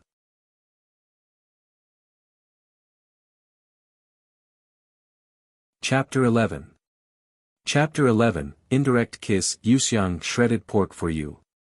Yushu tasted the fish-flavored pork after hearing Meng Yao's words. It was on the sweet side. She'd been on a diet lately, and she couldn't possibly eat sweets. She pushed the plate to Lin Yi. Lin Yi, on the other hand, didn't care if it was sour or sweet, as long as there was meat to eat. He hadn't eaten anything the whole day, so Lin Yi took the plate and started wolfing it down. The taste wasn't bad at all, much better than Widow Wang's snack shop at the head of the village. Be it the colors or the ingredients, they were all very meticulous. How could Widow Wang's sweet and sour pork compare? Wasn't this miss from a rich family a little too picky? Meng Yao picked up a piece of boiled fish and put it in her mouth, tasting it. Her face was red from the spiciness, and she couldn't stop panting as she fanned her mouth with her hand. "It's so spicy. But it's so good. Where's the water? Where's the water?" Meng Yao turned around and saw the orange juice on the table. She picked it up and gulped it down, finishing half the bottle in one go before putting it down. "Yeah, it feels so much better now." Yushu looked at Lin Yi, then at the orange juice on the table, before finally resting her eyes on Meng Yao's mouth. Disbelief was written all over her face. Lin Yi, on the other hand, was staring at Meng Yao blankly. Girls in this city sure were open-minded. She'd just picked up the bottle he'd just drunk from, and she'd just put her mouth on it. How violent. Meng Yao was in the middle of eating and drinking, and was about to continue when she saw Yushu looking at her with a weird expression. "Shu, what are you looking at me for?" It's nothing." Yushu sighed, not daring to tell Meng Yao the truth. With Meng Yao's personality, God only knew what she'd do. "It's nothing. Why are you looking at me?" Meng Yao was even more confused as she shook her head. She picked up another piece of boiled fish and put it in her mouth, but it was too spicy for her. She picked up the orange juice bottle on the table and started drinking it mouth to mouth. "Don't." Yushu wanted to stop her, but it was too late. She swallowed the rest of her words. "What do you mean, don't? Shu, what are you talking about?" What's wrong with you? Meng Yao put down the orange juice bottle and wiped her mouth with her hand, frowning as she looked at Yushu. I think I'll keep it to myself. Yushu said, amused and sympathetic at the same time at Meng Yao's clueless face. The funniest thing was that Meng Yao had drunk from Lin Yi's drink twice already. Wasn't that enough? Little Shu, why are you stuttering too? What's the matter? Meng Yao wasn't happy. What was he doing, acting all mysterious? Yushu had no choice but to point at the orange juice bottle on the table under Meng Yao's interrogation. This drink, what's wrong with it? Meng Yao frowned. Didn't I just drink your drink? What's wrong with that? There's still a lot of it in the freezer, I'll get you another bottle if you want. Do you really have to be like this? Yushu couldn't hold back her laughter any longer. Ha! I can't take it anymore, I'm dying of laughter. Yao Yao, haven't you realized? I didn't drink that drink. You didn't drink it? What do you mean? Meng Yao realized something halfway through her sentence and turned to Lin Yi, her expression changing drastically. You drank this drink? Lin Yi nodded innocently. It seemed like he'd misunderstood, thinking that the girls in the city were more open-minded. Fuck. Meng Yao's face went green as her eyes widened. She pointed at Lin Yi, wanting to say something, but nothing came out in the end. She covered her mouth and ran to the washroom. Blarg. Retching sounds came from the washroom. Yushu had been gloating at Meng Yao's misfortune at first, but Meng Yao's reaction was a little too much for her to handle. Yao Yao. I told you I shouldn't say it, but you forced me to. Yushu said apologetically as she looked at Meng Yao with a bitter face. Then why didn't you say it earlier? Blarg. Meng Yao glared at Yushu before starting to retch again. No way. There's a reaction already. Yushu mumbled as she looked at Meng Yao. Mommy said that kissing won't get you pregnant. Meng Yao had just felt a little better when she heard Yushu's words. She felt a wave of nausea wash over her as she remembered the indirect kiss she'd had with that bastard. Tears started falling down her cheeks. The first kiss she'd cherished for 18 years was gone just like that. Meng Yao felt a wave of dizziness wash over her, almost fainting. She glared at Yushu. Pregnant my ass. Don't you have any physiological knowledge? I don't, do you? Yushu wasn't very happy as well. She was the one who accidentally kissed Lin Yi, what did that have to do with her? Meng Yao was already sad enough, and Yushu was still laughing at her misfortune. Meng Yao gritted her teeth and hugged Yushu tightly, planting her lips on Yushu's. Yushu. Yushu's eyes lit up. Bam. Meng Yao let go of Yushu with a hateful tone. Who asked you to gloat? Now you have a part in it too. Ah. What are you doing? Yushu didn't understand Meng Yao's evil plan until she was kissed by Meng Yao. Now she was involved in it as well. Yushu, on the other hand, felt a little better. She comforted herself that even if Lin Yi's saliva had touched Yao Yao's mouth, she would have spat it out just now. It wouldn't have touched her mouth. Yes, it wouldn't be. Yushu's mood improved a lot at the thought. She looked at Meng Yao, who was rinsing her mouth again and again, and pretended to rinse her mouth as well. After a while, Meng Yao finally calmed down. She understood that even if she rinsed her mouth until her skin peeled off, it wouldn't help. What happened had already happened, and there was no time machine like Doraemon in reality. She couldn't start over again. However, as for Lin Yi, she was going crazy. Letting this person stay in her villa was a huge mistake. Just now, Meng Yao had the urge to kill Lin Yi. It was the kind of urge that was necessary. If she had a knife at that time, she would have stabbed it into Lin Yi's chest without hesitation.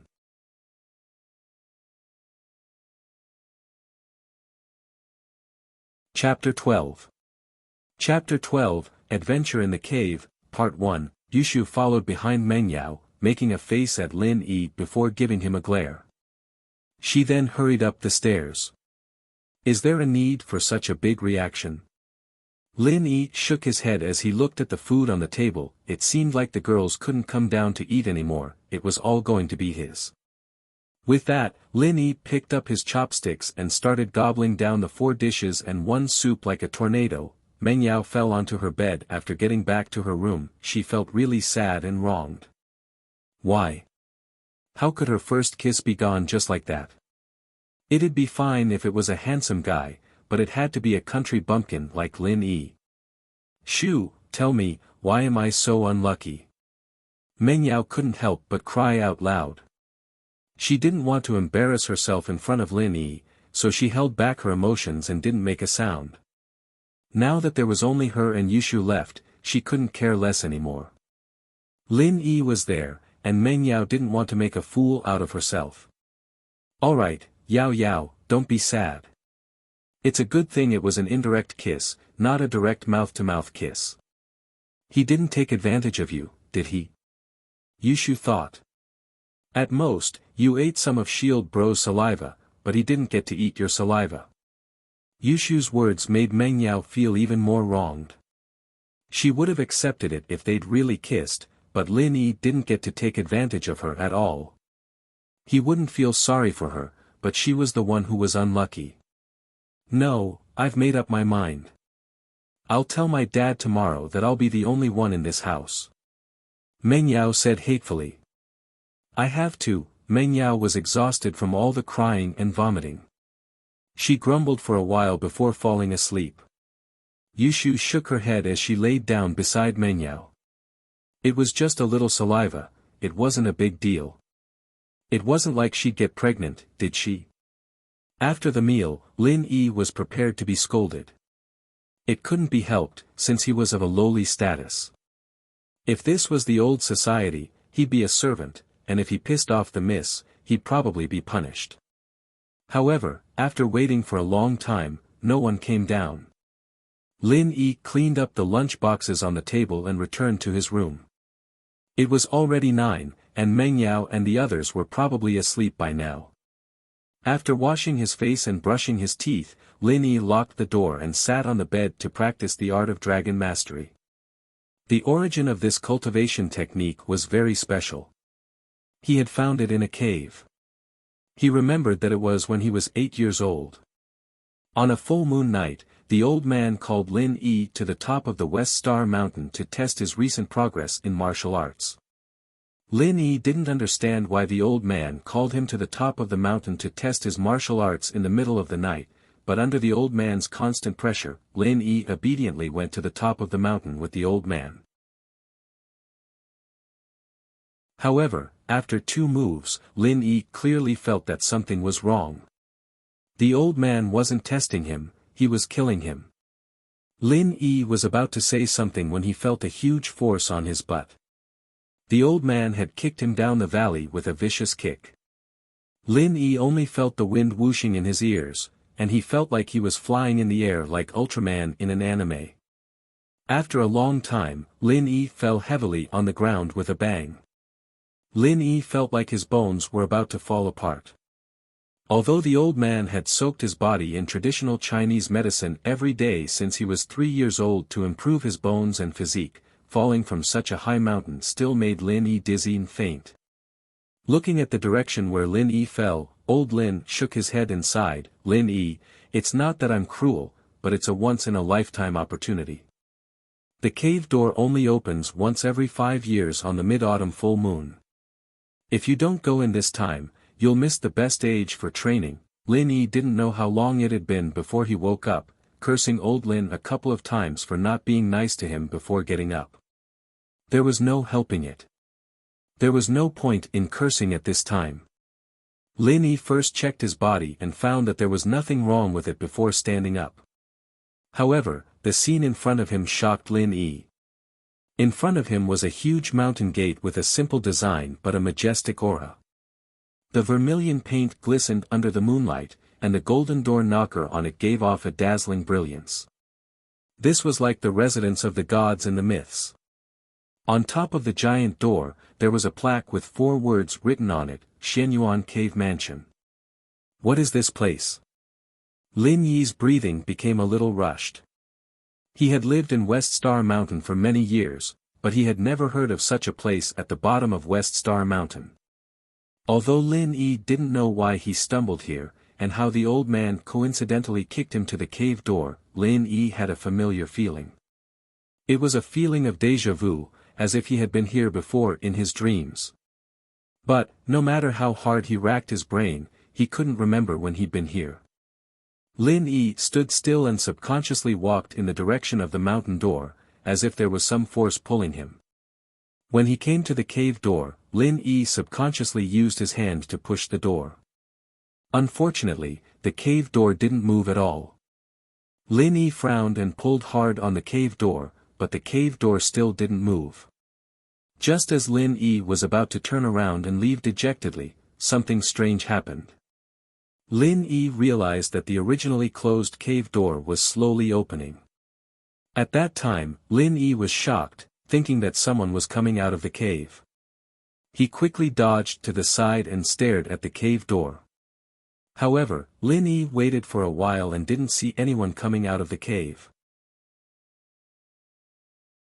Instead, the situation in the cave, Lin Yi could see it clearly. This was a big hall. There was no light inside, but it was still as bright as day.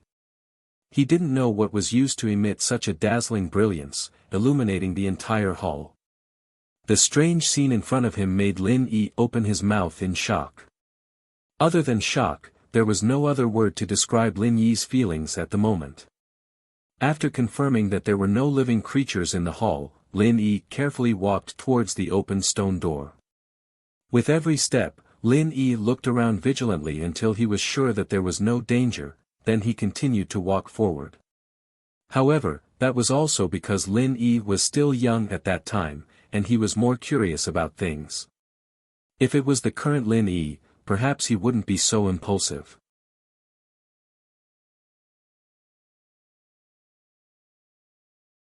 Chapter 13.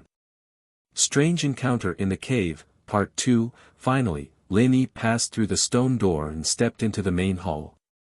There was a huge stone tablet in front of Lin Yi's eyes, with a few sentences written in seal script. On the night of the full moon, the stone door will open. Only the fated may enter. Leave before dawn. The stone door will open again 5 years later. Lin Yi had learned seal script from old Lin when he was young, so he could easily recognize the 8 sentences on the stone tablet. Lin Yi started to ponder the meaning of the 8 sentences after reading them. Night of the full moon, that was easy to understand. Didn't it happen to be a full moon tonight? And the stone door will open, that must be referring to this red stone door. But what did it mean by the fated? Could it be that he was the fated one who could enter? Lin Yi felt that this was a fantasy, and he didn't understand. There wasn't anything special about him, was there? He was an orphan, adopted by old Lin, and lived aimlessly until he was 8 years old. He didn't feel like there was anything special about him, did he? At least compared to old Lin, he didn't have anything special about him. However, since he had come in, he could be considered as the fated person for the time being. And before dawn, that was even easier to understand. It meant that he had to leave before dawn. Did it mean that he had to leave before dawn? That should be the meaning of the literal meaning. But what did it mean when it said that the stone door would open again 5 years later? Could it be that if he didn't leave before dawn, the stone door would close automatically, and the next time it would open would be 5 years later? Lin Yi couldn't help but shiver at the thought. Damn it, this cave. Luckily, he could read seal script. Otherwise, he would be done for if he stayed here the whole night like an idiot and the door closed. Not to mention 5 years, even 5 days without food or water would be enough. Now that he knew that there was such a rule in this cave, it shouldn't be a problem for him to get out before dawn. Thinking of this, Lin Yi's heart slightly relaxed. At this time, Lin Yi got a closer look at the situation inside the main hall. It turned out that the four walls of the main hall were inlaid with night pearls, so it was as bright as day inside. Anyone with a bit of knowledge would be able to tell that each of the luminous pearls embedded in the four walls was priceless. If one were to be taken out and auctioned in the outside market, it would be priceless as well. However, Lin Yi grew up in the mountains, so he was not very interested in gold, silver, and jewelry. Although he felt that it was wonderful and beautiful, he did not think that these things could be sold at a high price. The key question was, in this mountain, who could he sell it to? The richest person was Widow Wang, who lived at the entrance of the village. Her family owned a snack bar and a small shop. She could save more than 1,000 yuan a year. But no matter how rich they were, who would spend money to buy these impractical things? From Lin Yi's point of view, it was better to buy 2 pieces of fat meat with money. That would be more delicious. The luminous pearls looked good but were useless, and they could not be eaten. Therefore, Lin Yi did not stay too much on the luxurious decorations of the main hall. Instead, he explored around the main hall. According to the novels of Jin Yong that he had read, a person who entered a cave or a valley for no reason would have some fortuitous encounter. For example, he would obtain a secret manual of unparalleled martial arts. Thinking of this, Lin Yi's heart was filled with excitement. If he could find a secret manual of unparalleled martial arts, he would not have to be oppressed by the old man. When he mastered it, the old man would not dare to beat him. The main hall was very big, but it was very spacious.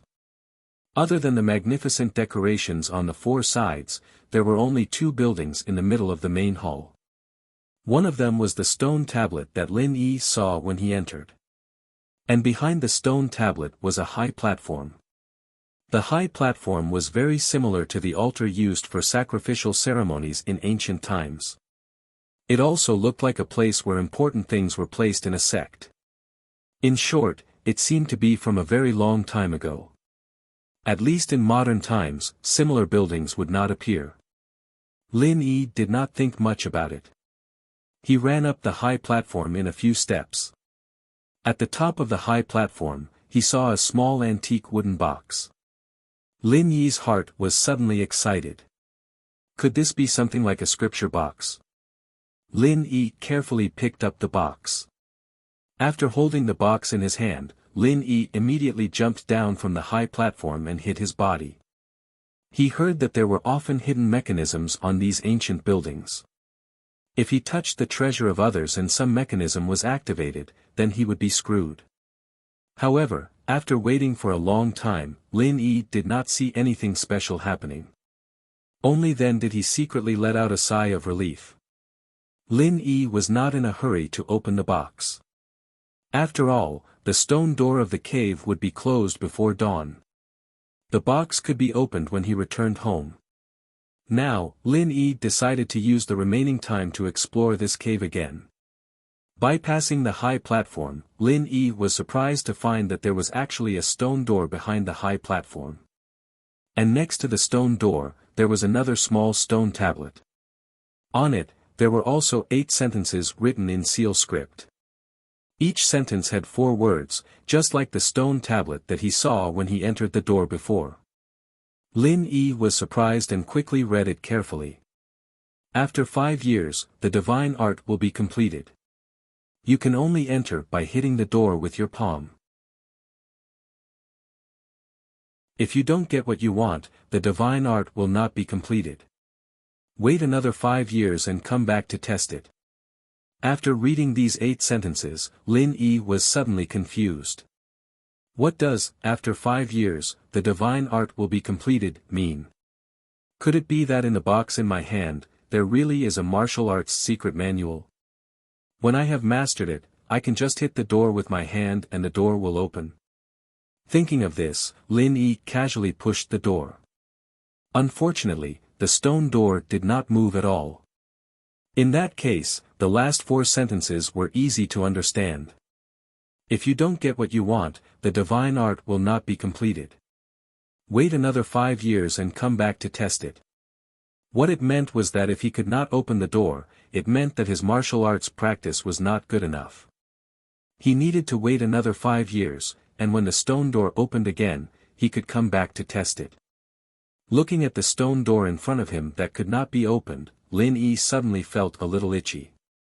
Logically speaking, there was a divine arts secret manual in the first hall.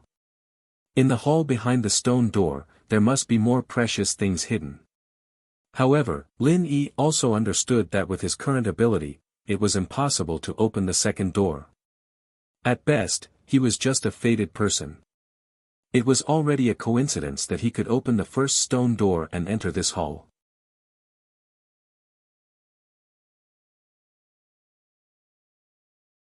Chapter 14. Art of Dragon Mastery. 1. Lin Yi was thankfully, he'd almost lost track of the time. If he'd missed it and the stone door had closed, he wouldn't have been able to practice any martial arts at all. Unless he became an immortal and didn't need to eat or drink, he'd starve to death sooner or later. When the first rays of the sun from the east shone upon the valley, the stone door in front of Lin Yi creaked and closed without any warning. After the stone door was closed, Lin Yi came to the stone door again, but this time, no matter what he did, the stone door didn't move at all. It didn't look like it was going to open. It seemed that the 8 sentences on the first stone tablet hadn't lied to him. If the stone door was closed, it wouldn't be able to be opened again. He'd have to wait 5 years before he could open it again. While Lin Yi was a little disappointed, it was a good thing that he'd gotten his hands on the secret manual. He'd have to go back and study it before making a decision. "Yi, are you alright?" A familiar voice sounded from behind Lin Yi. Lin Yi turned around to find that old Lin had somehow appeared behind him. "Fuck. Old man, are you trying to kick me to death? You sent me flying from such a high mountain, do you really think I'm Superman?" Lin Yi's bones were still aching from his fall last night. "You're not dead, are you?" Old Lin breathed a sigh of relief when he saw that Lin Yi was fine. While he'd been calm on the outside, he was actually quite nervous. After all, Lin Yi had fallen from such a high mountain, while his body had been soaked in his own herbal medicine. Old Lin wasn't too sure. "I'm not dead, but I'm pretty much dead." Lin Yi hesitated on whether or not he should tell old Lin about what he'd seen and heard, but decided to tell him everything in the end. Old Lin was more knowledgeable, after all. "Old man, I entered this cave yesterday," Lin Yi said, pointing at the stone door not far behind him. "Yes." Old man Lin had already seen the box in Lin Yi's hand and knew that he must have gone to the cave last night. However, now that he heard Lin Yi personally admit it, he was still very happy in his heart. At the very least, Lin Yi did not treat him as an outsider, and he did not raise Lin Yi in vain. Then, Lin Yi didn't know what old Lin meant, so he told old Lin everything he saw and heard after entering the cave. Finally, he handed the box to old Lin and said, "This is the box. Keep it for yourself." Old Lin glanced at the box and said indifferently, "Aren't you going to take a look?" Lin Yi was puzzled. Why didn't old man Lin care about such an amazing thing? "It's useless." Old Lin shook his head. Although Lin Yi had a lot of questions, old Lin's "don't ask me" and "do whatever you want" attitude made Lin Yi want to say something, but he didn't. Together with old Lin, they returned home from the fork in the valley with great difficulty. Old Lin fell asleep on the bed, leaving Lin Yi holding the box and staring at it. Since old Lin was so indifferent, Lin Yi could only study the thing in the box by himself. Lin Yi put the box on the broken square table and began to study it. The small box was antique, just like the wooden boxes used to store imperial edicts or elixirs in the past. However, it was not locked. After Lin Yi opened the buckle on the box, the lid could be easily opened.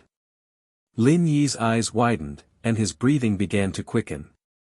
Finally, the lid of the box was opened. Inside was a silk scroll. He picked up the scroll and saw a jade pendant at the bottom of the box. Lin Yi quickly picked it up and put it under the light to look at it carefully. The quality of the jade pendant was very good, but it was very strange. There was a totem-like pattern carved on it, and there were words that Lin Yi couldn't understand. It was definitely not seal script. This jade pendant was obviously not the same as the words on the scroll. This made Lin Yi feel a little strange. Logically speaking, whether it was in the cave or on the scroll, the words should be the same, but this jade pendant was very special. Later, Lin Yi also asked Old Lin about the jade pendant, but Old Lin didn't know what it was for. When Old Lin saw the jade pendant, he showed a very surprised expression.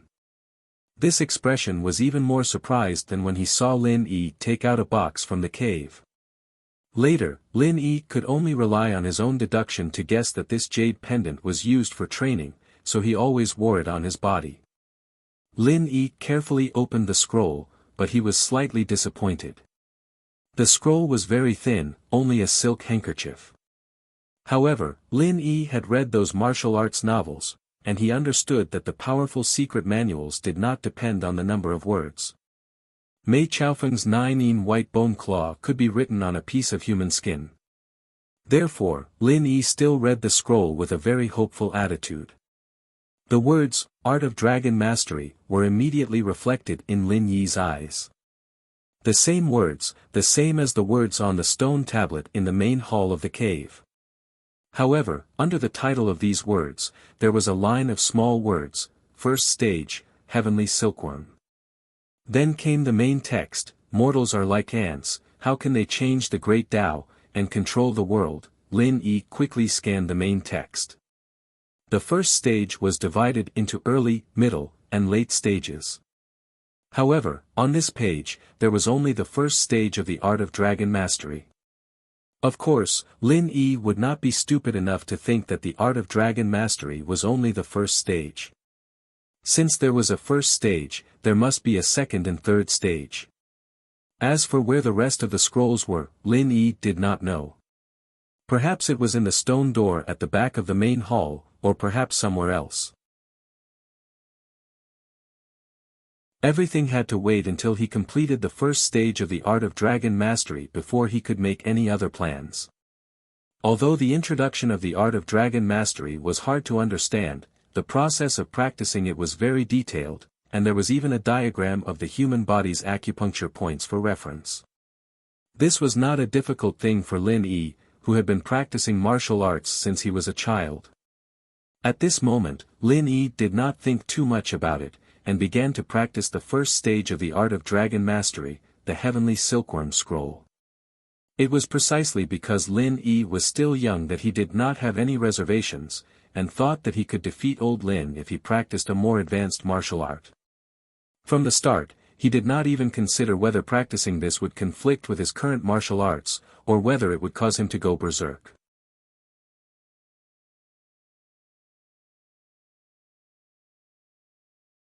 Chapter 15. Chapter 15, Adult Channel. Old Lin, on the other hand, allowed Lin Yi to train in the Art of Dragon Mastery. He didn't give any guidance, but he didn't interfere either, allowing Lin Yi to develop as he pleased. But, after practicing the Art of Dragon Mastery, Lin Yi felt that his body's strength had increased noticeably, but his martial arts didn't seem to have changed much. No matter what, he wasn't Old Lin's match. Old Lin was like a boss in a game. When Lin Yi grew stronger, he grew stronger. When Lin Yi grew weaker, he grew weaker. It was something that made Lin Yi rather depressed. If Lin Yi had to point out something that had changed, it would be that his senses were much sharper than before. His sight and hearing were much sharper than before. Day after day, year after year, Lin Yi had basically mastered the first stage of the Art of Dragon Mastery without anyone's guidance. 5 years passed in the blink of an eye. It was another full moon night, and Lin Yi once again entered the cave at the foot of West Star Mountain. Unfortunately, this time, Lin Yi didn't open the stone door at the back of the hall. Lin Yi wasn't surprised by this result. He knew that he hadn't broken through the first stage of Celestial Cocoon. There was no progress after mid-stage. While Lin Yi told old Lin what had happened to him, the old man only smiled and shook his head, expressing that there was nothing he could do to help. It was almost time for the second 5 years, and Lin Yi was getting more and more anxious. It had been so many years, and he was still stuck at the mid-stage of the first stage. If this continued, he'd have to return empty-handed. Now, Lin Yi understood that the art of dragon mastery he was training wasn't a martial art, but a secret manual similar to that of a cultivator. It sounded a little shocking, but Lin Yi knew that this was indeed what he was cultivating. Recalling old man Lin's strange actions on the night of the first full moon, Lin Yi even suspected that all of this was premeditated by old man Lin. Old man Lin had purposely set up a trap to kick him off the West Star Mountain and then enter the stone door. Otherwise, why did old man Lin have to test his martial arts in the middle of the night of the full moon? Even if he wanted to take the exam, there was no need to go to the top of the mountain, right? Even if he ran to the top of the mountain, you can't kill him, right? Even if they wanted to kill him, they couldn't have kicked him to the entrance of the cave so coincidentally, right? Fine, even if he coincidentally kicked him to the entrance of the cave, why did old Lin wait until he came out of the cave before looking for him? When he told old man Lin what he had seen and heard, old man Lin's indifferent expression made it seem as if he already knew what was going to happen. All of this made Lin Yi very suspicious. However, every time Lin Yi asked old man Lin about his suspicions, old man Lin didn't answer him. In the end, Lin Yi didn't bother to ask anymore. Who cares if he did it on purpose or not, he had to cultivate on his own. When Lin Yi woke up from his meditative state, the sky outside the window had already turned white. Lin Yi shook his head helplessly. Although he felt some progress every time he stopped cultivating and felt refreshed, he still didn't have a big breakthrough. He quickly ran to the bathroom to take a cold shower and wash off the sweat stains on his body. Lin Yi put on his school uniform and walked out of the room. The whole villa was still quiet. Lin Yi raised his head and looked in the direction of the stairs. The two girls should still be sleeping, right? Lin Yi sat on the sofa and turned on the 60-inch large LCD TV in the living room. He turned off the sound and watched it. A large TV was really cool. Lin Yi leisurely lay on the sofa. This was the first time he had watched such a cool TV. In the past, at home, other than his fake internet laptop that could display his figure, there was only a 25-inch ordinary flat-screen CRT TV. Achoo! Lin Yi sneezed. He didn't expect his body to catch a cold. However, he remembered that he had always lived in the south, and this was the north. Although it was summer, the temperature difference between day and night was relatively large, so it was normal for him to not be acclimatized.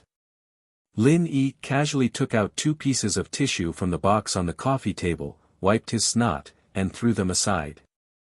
However, there were no programs on most channels so early in the morning. Lin Yi pressed the button on the remote control in his hand to change the channel.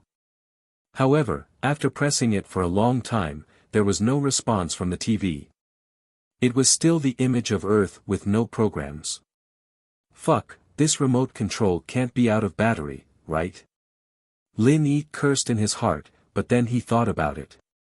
That's not right. Didn't I just use this remote control to turn on the TV? Thinking of this, Lin Yi carefully observed the direction of the TV. It turned out that the villa was installed with a satellite TV.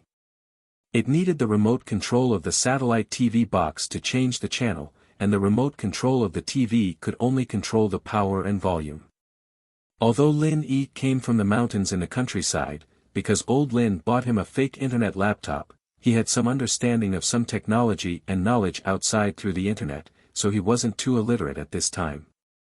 After looking around, he really found the remote control of the satellite TV box under the coffee table. Lin Yi picked up the remote control and began to change the channel of the TV. This satellite TV is really cool. There are so many channels. Lin Yi changed dozens of channels, but he still didn't find a repeat. This channel is an adult channel. Parents have been set up to be locked.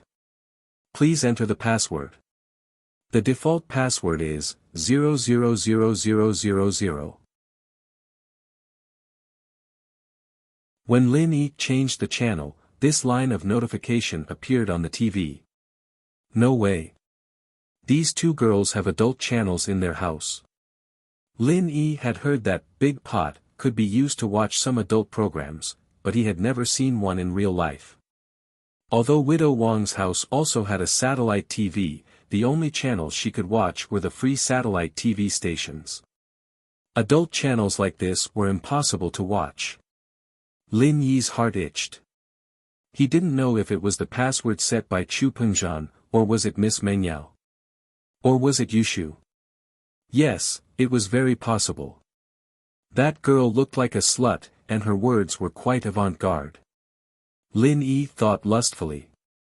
He entered the password, 123,456, but the TV prompted, "The password you entered is incorrect, please re-enter." 888888, Lin Yi keyed in another password, and the TV prompted again, "Wrong password, please try again." Lin Yi scratched his head and entered 000000 this time. There was no password error this time, but it seemed to be stuck. He didn't know if it was trying to verify the password, or if it was dead.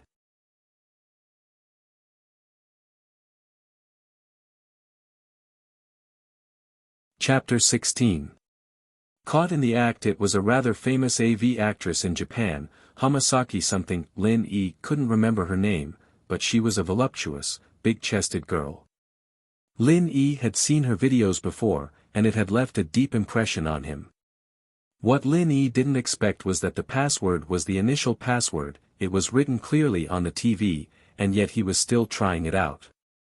This was the first time Lin Yi had watched an AV on such a big screen. He'd always done it on his 10-inch laptop before, and he couldn't see anything clearly. This time, he could watch it however he wanted, and it was in high definition too. Lin Yi's blood surged, and he almost ran to the TV to watch it. Yawn. I'm so sleepy. Damn Yao Yao, you've been messing with me the whole night. I can't sleep now. Yushu's voice came from the second floor, followed by the sound of slippers coming down the stairs. Lin Yi's hearing was sharper, and Yushu's voice was soft, but Lin Yi heard every single word. Lin Yi was startled. He'd be screwed if Yushu caught him watching an AV in the living room. Lin Yi was standing beside the TV, and it was too late for him to go back and get the remote. He could only turn off the TV. Then, he stood on the edge of the window and pretended to look outside. Lin Yi couldn't help but curse his unluckiness inwardly. He'd gotten himself into an indirect kiss on the first day, and if Yushu were to catch him watching AVs in the living room today, he'd be kicked out for sure. Lin Yi wasn't too keen on being the Mrs. Study companion, but the pay was high, and he got to eat and drink well every day. It wasn't easy to find another job like this. The main problem was that he hadn't resigned on his own accord, but because the miss had kicked him out, and for this reason at that. He'd probably never be able to raise his head again if old Lin were to find out about this. Lin Yi sighed, blaming himself a little.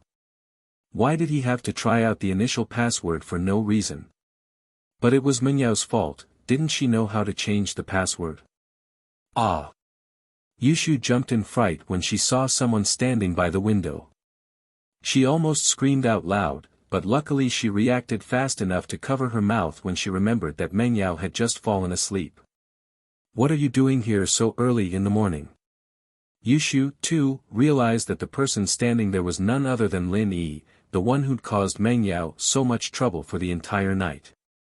I couldn't sleep, so I got up. Lin Yi felt guilty and looked a little embarrassed. Oh. Yushu didn't think much of it. She frowned. When you wake up, just stay in the room. You almost scared me to death. Yao Yao and I are used to it. It's hard to get used to having another person in the room. Okay. Lin Yi swore to himself that he'd never watch AVs in the living room ever again. It was too freaking scary. This little girl Chen's work and rest were irregular, and she was almost caught red-handed. Yushu stretched her back and sat on the sofa, her calves raised.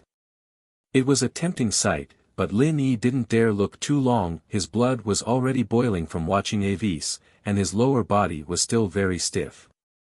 It'd be so awkward if Yushu saw it. Lin Yi, I'm hungry. Go get me something to eat. Yushu ordered lazily. Me? Get me something to eat? Lin Yi was a little startled. Since when did he become a housekeeper? He had to cook. You. Hurry up, I'm hungry. Yushu waved her hand impatiently. Lin Yi was a little helpless. Why was Yushu ordering him around? Wasn't he supposed to be serving Mengyao? Miss Chen, I was sent by Mr. Chu to accompany Miss Chu. I'm not a nanny, isn't that the same? Back in the old days, a study companion was like a servant in the house, just a little higher than a servant. You'd have to do whatever the miss tells you to do. Yushu glared at Lin Yi as she spoke with conviction. But I'm Mengyao's servant. Lin Yi was used to cooking, but there had to be some sort of status, right? Mengyao's smile was flirtatious and seductive, but Lin Yi wasn't an idiot. What if Mengyao woke up and saw him cooking for Yushu? Wouldn't she find fault with him? Isn't that the same? Yao Yao and I are good friends. What I said is what she said. Mengyao was a little annoyed that Lin Yi didn't respond to her at all. She had a good impression of Lin Yi, but who knew that he'd be so stupid? She wouldn't even bother asking a guy to serve her, but this guy was putting on airs. She humphed. Forget it. Go get me the water dispenser. I'll eat the instant noodles myself. Okay. It was no trouble at all. The water dispenser was beside Lin Yi, on the windowsill. Lin Yi reached out and turned it on. While the water was boiling, Yushu picked up the remote on the sofa and pressed the power button. Every morning at this time, Su Shihan's music videos were on the entertainment channel. Yushu would watch them whenever she had the time. Wait. Lin Yi was startled. He wanted to stop her, but it was too late. The AV channel that Lin Yi was watching appeared on the screen. The girl called Hamasaki or something had finished the foreplay, and she was fighting it out with a man. Aw. Yushu screamed and covered her mouth. Her eyes were wide open as she stared at Lin Yi with a murderous glare. Ugh. Lin Yi wanted to die. What the hell was this? Who was playing with people like this? He hadn't even looked at it a few times, and he was already caught red-handed. Wasn't he just too unlucky? He'd admit it if he liked it, but what the hell was going on here? It wasn't me. Lin Yi didn't want to admit it. Lin Yi, how could you watch something so obscene? Yushu was about to explode. Wasn't this Lin Yi a little too immoral? No wonder he woke up so early in the morning. He'd come to the living room to watch the AV channel. I told you, it wasn't me. Lin Yi said innocently. He'd clicked on this channel by accident. If you didn't want people to see it, you shouldn't have opened this channel. Wasn't it there for people to see?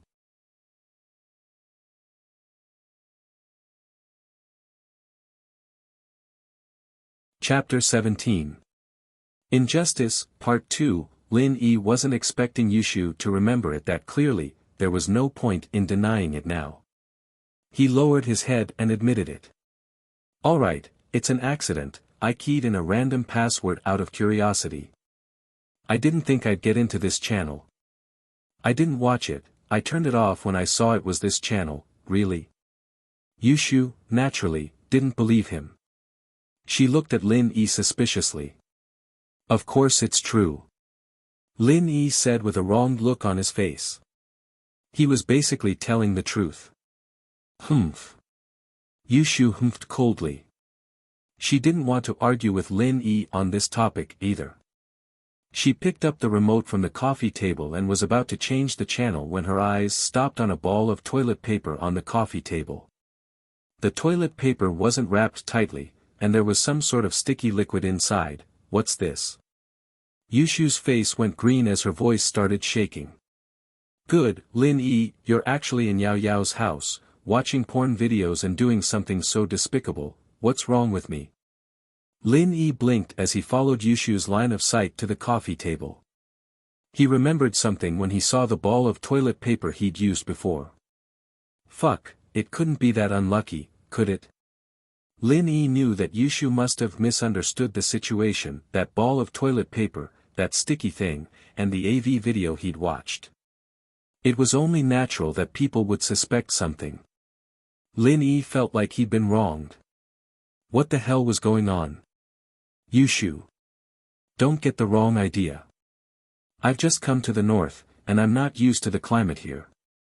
I've got a cold, and this is the paper I use to wipe my snot. You can look at it yourself if you don't believe me. Lin Yi said as he picked up the ball of toilet paper from the coffee table. Take it away. Yushu screamed. I don't want to see something that disgusting, Lin Yi, you bastard. Lin Yi felt a little awkward, but there was nothing he could do about it. Yushu didn't believe him, and he couldn't just force her to see it, could he? She could only take the tissue away resentfully. Believe it or not, I'm really not. Yushu rolled her eyes as an idea came to her.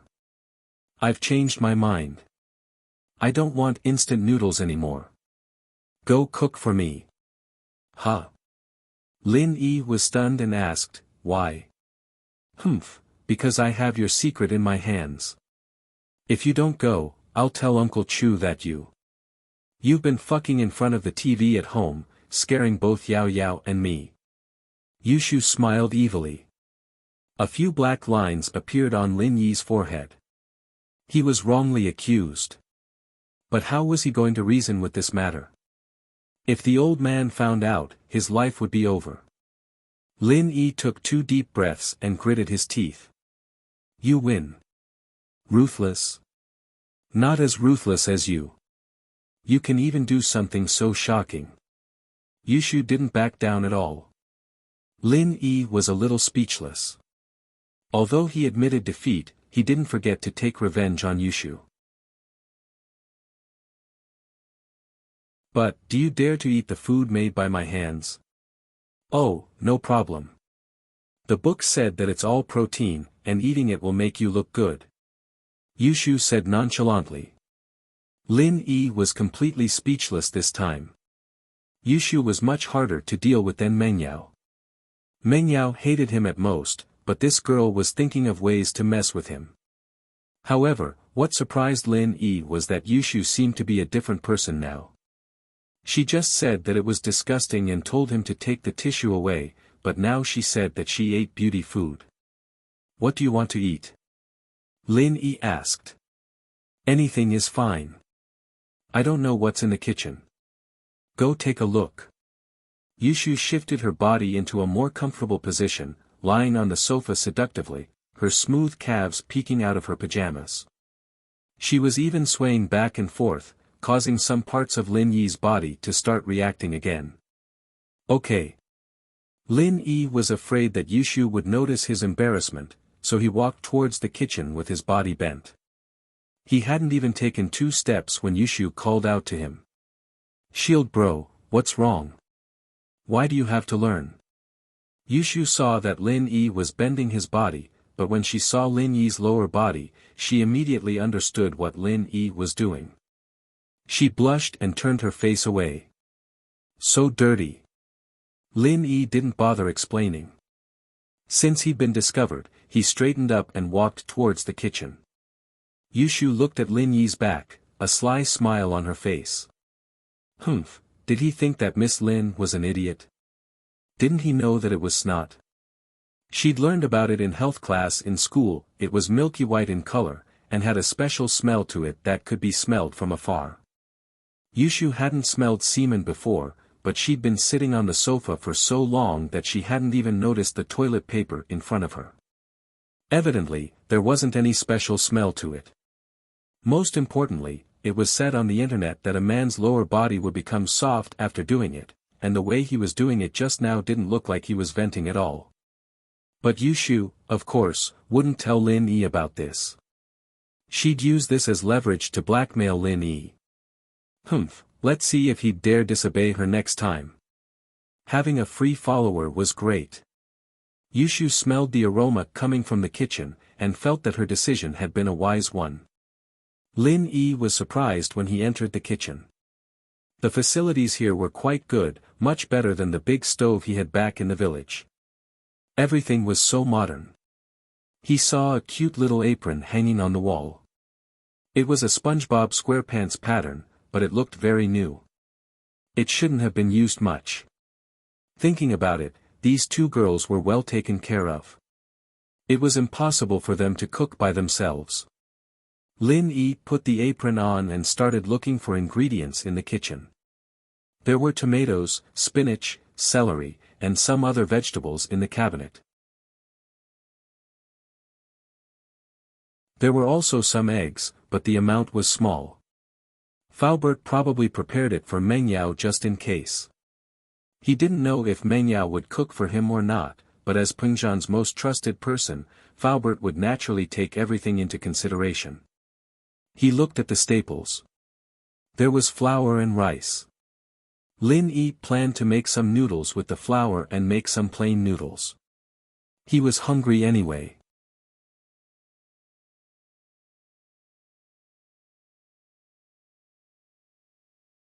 Chapter 18. Eat, and you'll get used to it. Lin Yi got to work on the soup after he was done. In fact, it wasn't like a restaurant where one could boil a big pot of soup and store it for backup every day. Lin Yi's soup stock was a box of callo soup broth he'd found in the cupboard, a concentrated type of soup stock. It was the first time Lin Yi had seen something like this, but it didn't look bad at all. The aroma wafted through the air as soon as it was put into the pot. Lin Yi stir-fried the vegetables in the soup, added the seasonings, and added some water. It didn't take long for the soup to be ready. On the other hand, Lin Yi wasn't idling around, too. He boiled a pot of water and put the ramen in. He flipped it open and scooped out the noodles, placing them into 2 bowls before pouring the broth over them. 2 bowls of fragrant Yangchun noodles were done. Strictly speaking, Lin Yi's Yangchun noodles weren't made according to the standard procedures, but it had a different flavor to it. His old man loved Lin Yi's noodles the most. There were still some noodles left in the pot, and Lin Yi estimated that 1 bowl would be enough for Yushu. The leftovers were just enough for him to eat. "Are you done?" Yushu couldn't help but swallow as she smelled the aroma. She put on her slippers and stomped into the kitchen, calling out to Lin Yi. "Yep, I was just about to call you over," Lin Yi said as he took off his apron and hung it on the side. "Yay, you used Yao Yao's apron. Don't let her know," Yushu said as she looked at the apron on the wall. "I'll keep it a secret since you're cooking for me." Lin Yi was a little puzzled since when did Yushu become this nice. But on second thought, he realized that Yushu was a really bad person. He could tell from the gloating look on Meng Yao's face when she drank his water yesterday. She probably didn't have any good intentions this time, but what she thought had nothing to do with Lin Yi. As long as Meng Yao didn't use this opportunity to cause trouble for him, he'd be fine as long as he stayed at her side. Yushu frowned at the fact that Lin Yi was eating in front of her. It made her a little uncomfortable to see a man eating in front of her. But when she thought about the fact that Lin Yi was the one who made all these fragrant noodles, it didn't seem right to chase him away. She held it in and decided to fill her stomach first. Yushu had never tasted noodles this good before. She usually went to school with some milk or instant noodles in the morning, and this was her first time eating handmade ramen like this. Yushu, on the other hand, was afraid that Lin Yi would get cocky. She didn't say it out loud, though, as she kept her head down to finish the noodles in front of her, ignoring Lin Yi. Lin Yi was even happier that Yushu wasn't paying attention to him. He'd been worried that the girl would find fault with him again. He finished the noodles in his bowl like a whirlwind, and went to get a second bowl. But he remembered Yushu when he got to the pot. You still want to eat? It's fine. Yushu shook her head. Go get me a glass of water. Isn't there a drink behind you? Lin Yi said as he pointed at the freshness cabinet behind Yushu before getting himself a bowl of noodles. It's not good to drink fruit juice in the morning, drinking plain water is healthier. Why do you have so much nonsense to say? Are you coming or not? Yushu glared impatiently. Fine. Lin Yi put the noodles on the table and went to the living room to get Yushu a glass of water. He couldn't help it, the other party had a handle on him. Where's your glass? Lin Yi was halfway there when he remembered that he didn't see Yushu's glass. How was he supposed to get her a glass of water? Oh, in the cabinet under the water dispenser. The pink one is mine. Yushu said. Lin Yi nodded and walked to the water dispenser. Ah. I'm so sleepy, that damn alarm clock.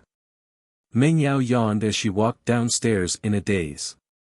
She hadn't had a good night's sleep, and she'd spent the first half of the night thinking about how she'd lost her first kiss. She'd cried and complained to Yushu for half the night, and when she finally fell asleep, she wasn't as sad about what happened yesterday anymore. However, Meng Yao felt that she hadn't slept for long before she was woken up by the alarm clock. She didn't want to wake up at first, but she remembered that she had to go to school today. Meng Yao was a little puzzled when she realized that Yushu wasn't by her side. She'd been talking to her the whole time, but didn't Yushu sleep really late? Why was she up so early? She smelled the aroma of rice when she got downstairs. Meng Yao didn't eat much last night, and she vomited out everything she ate. Her stomach was empty, and she started drooling as soon as she smelled the aroma. Shu, what did you eat? It smells so good, why didn't you wake me up? Meng Yao ran to the dining room and saw Yushu finishing a bowl of noodles, and in front of her was a steaming hot bowl of noodles. She was delighted. Ha, I knew you wouldn't forget me, Shu. You even prepared a portion for me. Thank you. Yushu was drinking the noodle soup when she heard Meng Yao's words. She was about to say something when she realized that Yushu had already picked up her chopsticks and started eating. Ugh, Yushu sighed. She wanted to say something but stopped. She thought, don't blame me, it's your fault for being so fast. I haven't even said anything, and you're already eating it. It smells so good, so delicious. Meng Yao was really hungry. She couldn't put down her chopsticks after a mouthful of noodles. She praised as she ate, Shu, where did you buy this? I didn't buy it. Shield Bro made it. Yushu shrugged and looked at Meng Yao with sympathy. She couldn't bear to hurt Meng Yao's weak heart anymore. Ah! Meng Yao was shocked. He made it. I don't want to eat his food. She put down her chopsticks as she spoke. Yushu thought, what's the point of saying that you don't want to eat it now? But it's good that you ate Lin Yi's saliva yesterday, so it doesn't matter today, you'll get used to it after eating it. Huh, Yushu thought evilly, who doesn't like food? I'll eat it. Meng Yao put down her chopsticks, salivating. She couldn't say no to the delicious noodles in front of her. She picked up her chopsticks again. Eating his food doesn't mean I'll forgive him. I just didn't eat anything last night, and I'm hungry. This noodles is just so, right, Shu?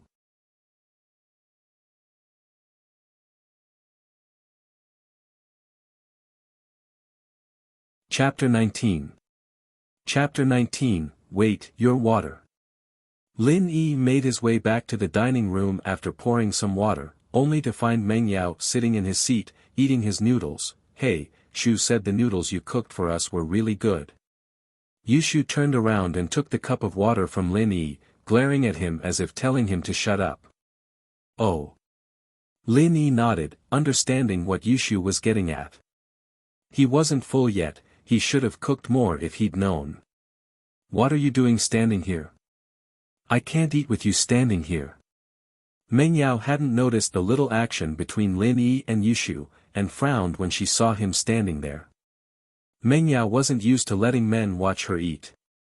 Lin Yi turned around and walked out of the dining room, heading back to his room. There was no need to get angry at a miss like that. Yushu was a little weird, but she was a lot easier to talk to than Meng Yao. Lin Yi decided to go back and pack his backpack. He'd finished all the high school courses by himself, but it was his first day at school anyway, he had to at least go through the motions, right? It's so good. Is there more? Meng Yao said, finishing the whole bowl of noodles. Not a single drop of soup was left. No. I'll ask Shield Bro to make more for you if you want more. Yushu said, puzzled. Why wasn't Meng Yao fat at all? Meng Yao ate more than her every time, but she was a few kilos thinner than her. Yushu wasn't fat, actually, but she wasn't as tall as Meng Yao, and that was why she looked a little buxom. Fortunately, all the extra fat was on her breasts and buttocks, which made Yushu feel a little proud of herself. Don't mention him. Meng Yao said, licking the soup off her chopsticks again, feeling a little regretful. Asking her to beg Lin Yi for help. Dream on. Yushu's face darkened at Meng Yao's action. Why do you like Lin Yi's saliva so much, Yao Yao? After the two finished the noodles, they went upstairs to wash up and change their clothes. Lin Yi, on the other hand, came to the dining room and cleaned up the dishes on the table. Of course, he didn't know that he didn't actually need to clean up. Faubert would send servants to clean the villa every day. However, Lin Yi was used to doing these things when he was at home, so he didn't find it inappropriate. When Lin Yi was washing the dishes, General Weiwu sneaked into the kitchen. When he saw Lin Yi, he widened his eyes with hostility and looked at Lin Yi cautiously. Lin Yi couldn't be bothered with him. General Weiwu saw that Lin Yi was ignoring it, so it stared at Lin Yi for a while and left. It had to be said that dogs were very sensitive animals. They could keenly sense existences that were more dangerous than themselves. It was just that Lin Yi didn't do anything aggressive, so General Weiwu didn't dare to provoke him. He quickly washed the dishes and put them into the disinfection cabinet. Meng Yao and Yushu had already washed up and changed out of their home clothes into beautiful clothes.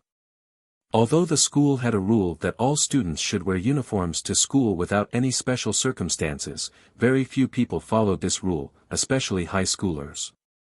They were more assertive and not as obedient as primary school students. Of course, there were exceptions, such as Lin Yi. Lin Yi was very happy as he touched the material of the uniform. The quality was really good, much better than the clothes he brought.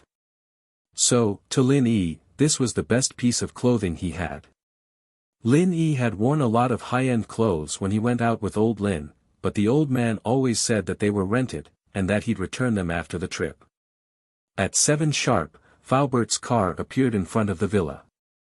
Meng Yao and Yushu carried their cute backpacks out of the villa, and Lin Yi followed behind them. Lin Yi sat in the front passenger seat, and Meng Yao and Yushu sat in the back. Faubert started the car slowly and asked Lin Yi, "How is it? Are you used to it?" "It's good." Lin Yi nodded. "I'm not good." Meng Yao didn't wait for Faubert to speak. "I'll call my dad right now. Mr. Chu went to Newport for a meeting this morning. He's on the plane now." Faubert said. "Miss Chu, Mr. Chu said that Lin Yi will be in charge of taking care of you when he's not here." "Him? Take care of me?" Meng Yao's eyes widened. "Look at him, Faubert. How can he take care of me? I'm just passing on Mr. Chu's words. Mr. Chu trusts Mr. Lin Yi a lot." Faubert didn't understand what was so special about Lin Yi, but as Peng Zhan's trusted follower, he would support Peng Zhan's decisions unconditionally. Meng Yao pouted. She knew that Faubert was only her father's spokesperson, and he wouldn't do anything against her father's decisions. Her father was on the plane now, and he wouldn't be able to pick up the phone. Meng Yao could only hold it in for now. She'd bear with this bastard for a few more days until her father came back. She'd just have to use her coquettish methods to chase Lin Yi away. Meng Yao's heart relaxed a little at the thought. Lin Yi had wanted to experience school life for a long time, but there wasn't a school in the village he lived in, and there weren't many cultured people. Other than old Lin, there was only Butt-Face in the village, but Lin Yi taught him how to read. Thinking of Butt-Face, Lin Yi missed him. He wondered how he was doing now. The car stopped in front of the first middle school, and Faubert parked the car. Lin Yi was about to get off the car, but Meng Yao stopped him. Wait. Huh? Lin Yi was surprised, and he looked at Meng Yao confusedly. It was rare for Meng Yao to take the initiative to talk to him. Don't get off first. Wait until Shu and I enter the school before you get off. Otherwise, people will misunderstand. Meng Yao said in a domineering manner. Okay. Lin Yi didn't think there was anything wrong with Meng Yao's request. She was the miss, and he'd do whatever she said. The miss's temper is like this. She's very willful, please don't mind her, Mr. Lin. Faubert was helpless with the current situation. He could see that Meng Yao was hostile to Lin Yi.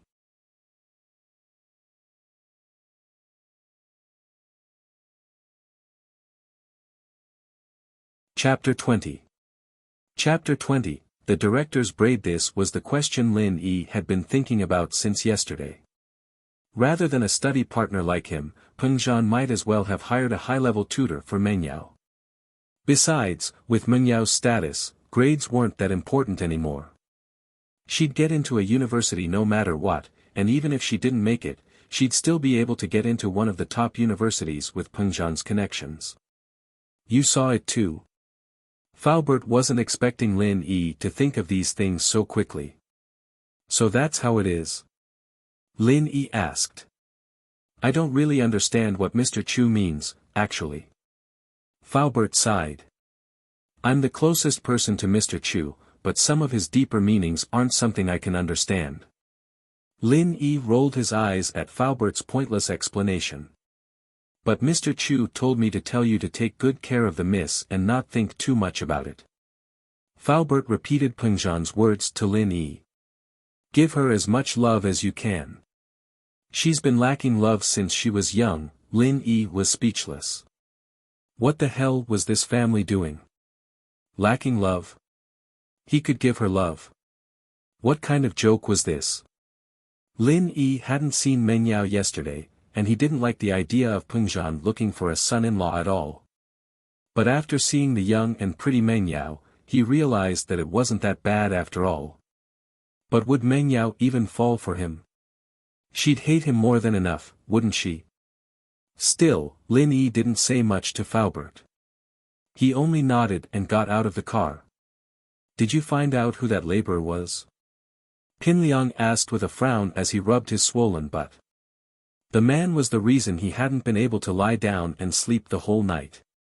Nope, Naipeo and I went to a couple of construction sites last night, but we didn't see this guy. Xiaofu shook his head. Liang bro, maybe he hasn't started working yet. No matter what, we must find this person. Motherfucker, how dare he kick me, I won't let him go. Zhong Pingliang said fiercely. Yes, brother Liang. Gao Xiaofu hurriedly promised. Lin Yi carried his school bag and entered the school. This feeling was so good that it made Lin Yi feel infinitely good. This was campus life, the legendary birthplace of first love. Lin Yi's bag was one of those black bags the school gave him. It was very rustic, and most of the students, like Meng Yao and Yushu, had switched to their own beautiful bags. Only the poorer students would dress like Lin Yi. He was wearing his school uniform and carrying the school's free school bag. How sharp was Lin Yi's eyes! He saw Zhong Pingliang and the others as soon as he entered the school gates. Wasn't this the guy who'd been bothering Meng Yao yesterday? But since he didn't bother Lin Yi didn't bother with him. He walked right past them. "Liang bro, why did that guy look so familiar?" Naipeo said as he looked at Lin Yi's back. "I'm talking business here, why do you care if he looks familiar or not?" Zhong Pingliang frowned impatiently. "Liang bro, I think he looks familiar too. It's like. Xiaofu rubbed the back of his head, as if he was thinking hard. "Like what? Can't you just say it already?" Zhong Pingliang cursed. "It's that guy who kicked you yesterday." Naipeo yelled. "That's right, Liang bro, it's that guy. I remember now." "Really?" Zhong Pingliang's eyes lit up upon hearing that it was the guy who kicked him yesterday. "What are you waiting for? After him. After him."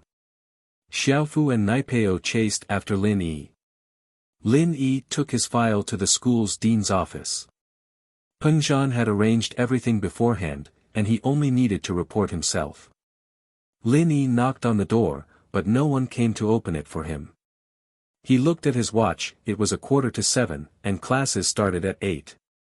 Perhaps he was a little early.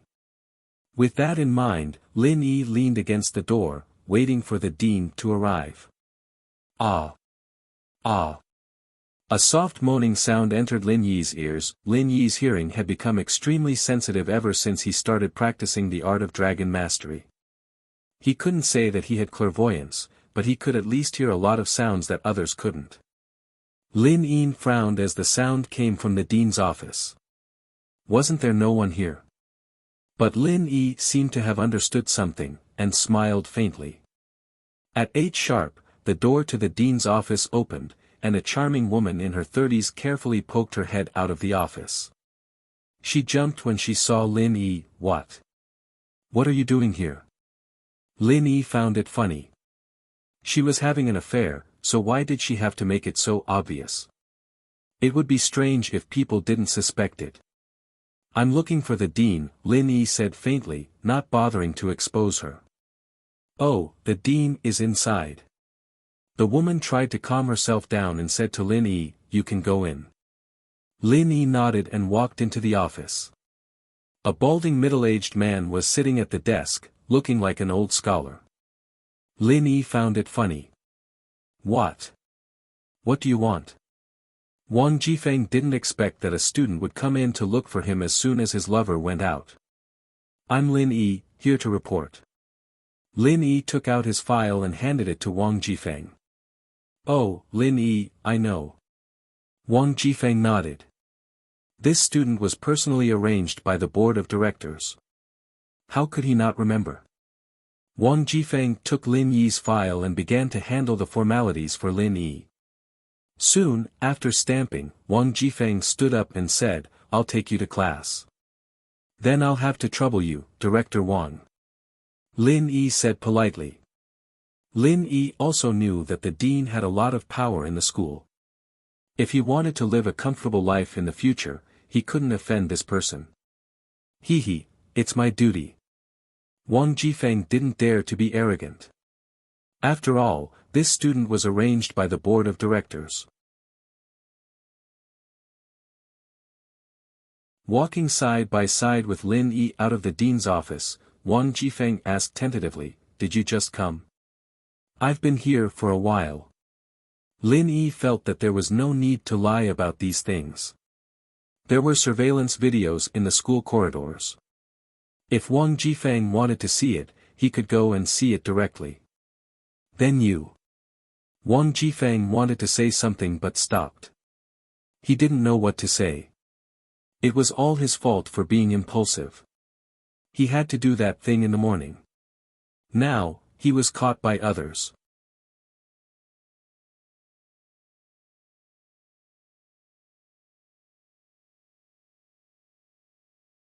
Chapter 21. A show of strength. Jifeng's eyes widened at Lin Yi's words. The kid must know something. Jifeng would have been relieved if Lin Yi had acted like he didn't know what was going on, but Lin Yi had said something like this. Jifeng could tell what was going on no matter how stupid he was. Fortunately, Lin Yi's words meant that he didn't want to stick his nose in his business. Jifeng relaxed a little. If the principal or the board of directors were to find out about this, he'd be done for as a dean. Ha! Jifeng laughed dryly. Lin Yi, if you run into any trouble in school, feel free to look for me. Remember my phone number later. Thank you, Mr. Wang. Lin Yi quickly put on a fearful expression as he thanked Jifeng.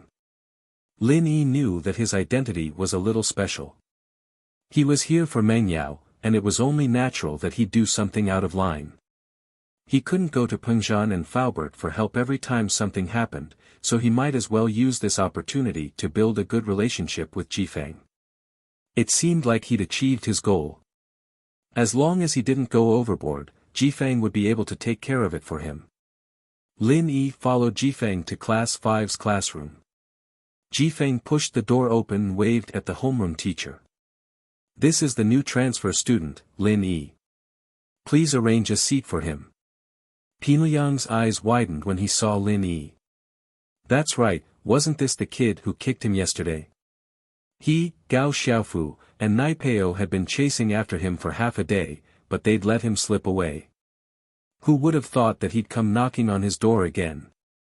I'm Lin Yi. My name is Lin Yi, E as in elegant.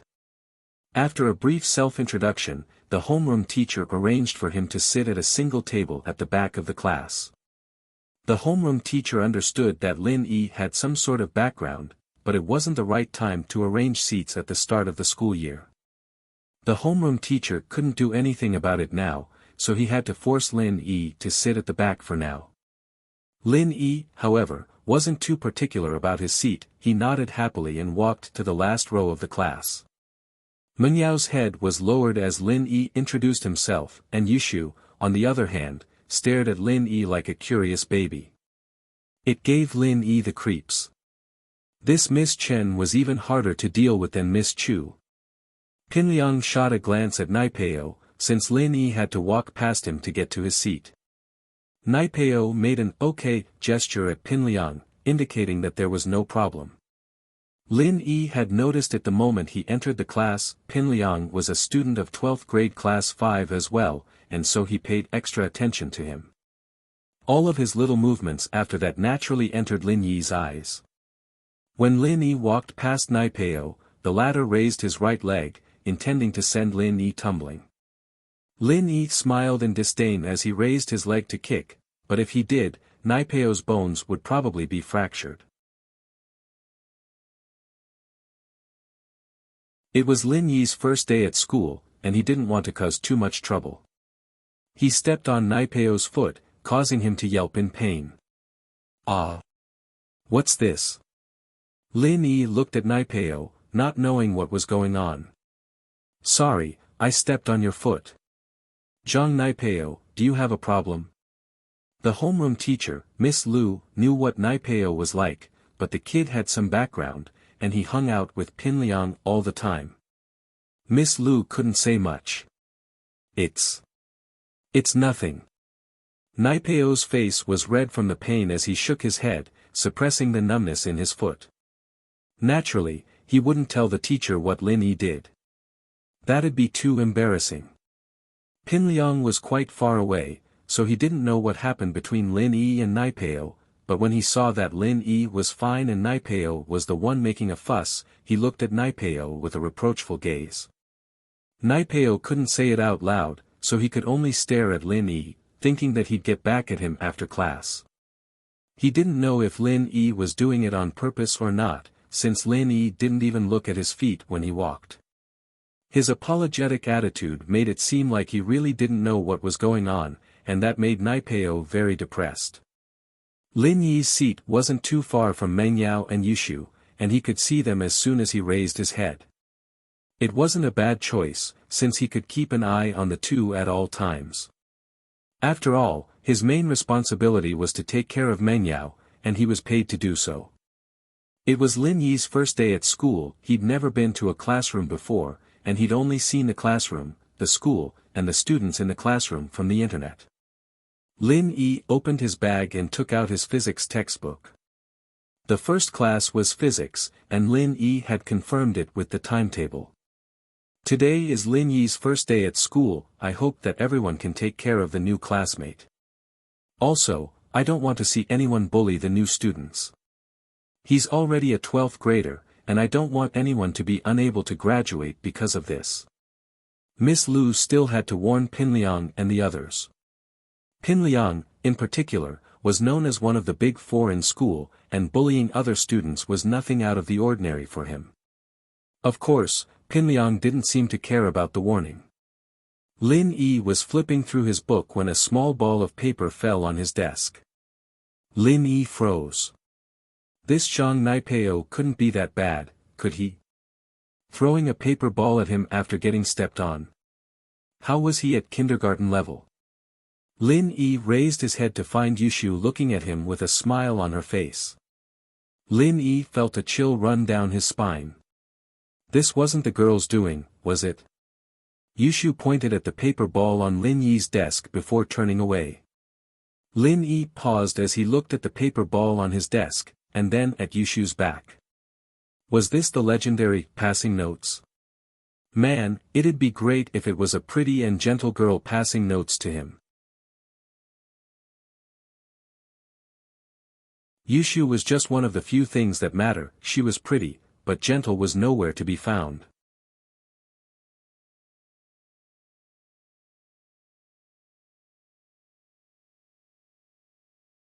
Chapter 22. Follow us if you've got balls. The guy you kicked in the ass yesterday is in our class too. They're plotting something against you. The note read.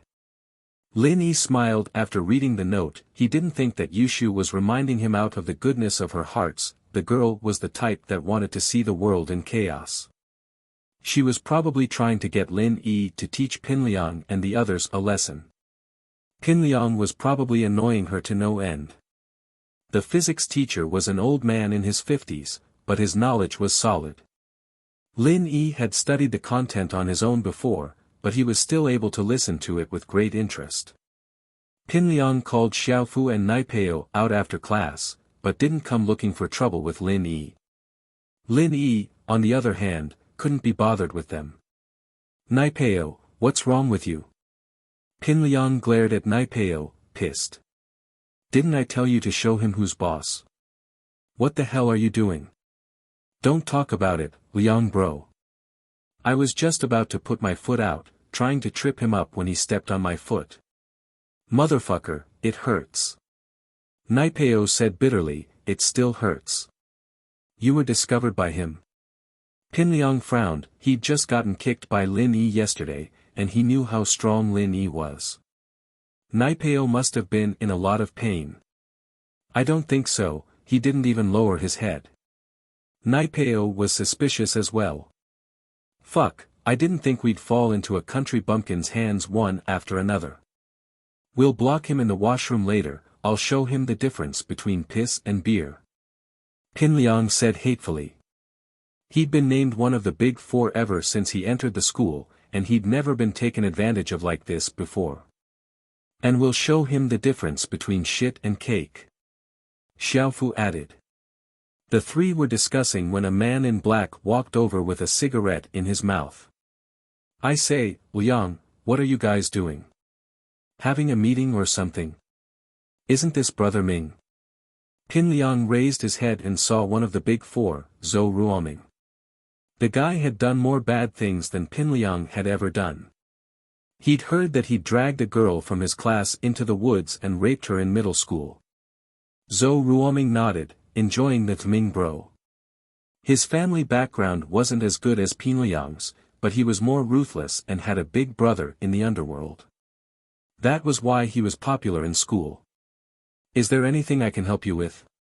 Zhou Ruoming asked. It's nothing, he's just a country bumpkin. I'll show him who's boss in this school. Pinliang, naturally, didn't want to lose face in front of Zhou Ruoming. Fuck. He's just a country bumpkin, yet you guys are so serious about holding a meeting. Zhou Ruoming lost interest immediately. He thought it was something fun, so he shook his head and left. He'd had his eye on a girl from class 9, 12th grade, he'd been trying to figure out how to get his hands on her, but that cold beauty was very prideful and aloof.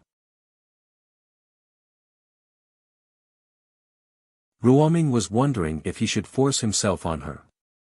The reason why he said it was his sister was because Ruoming was studying in the college entrance exam tutorial class, the 4th year of high school. It was a class for students who couldn't get into college, and Ruoming could spend money to get into college anytime he wanted. Staying in high school was actually his own idea. He enjoyed this kind of life, and he understood that it wouldn't be the case once he went to a university in another city. University students and high school students had different worldviews. He'd be out of his family's sphere of influence, and he'd die a horrible death if he continued to act so arrogantly. So Zhou Ruoming told his father that he'd study for another year and take the college entrance exam the next year. Naturally, Mr. Zhou agreed when he saw that his son was willing to study. He didn't know about Lin Yi's little tricks.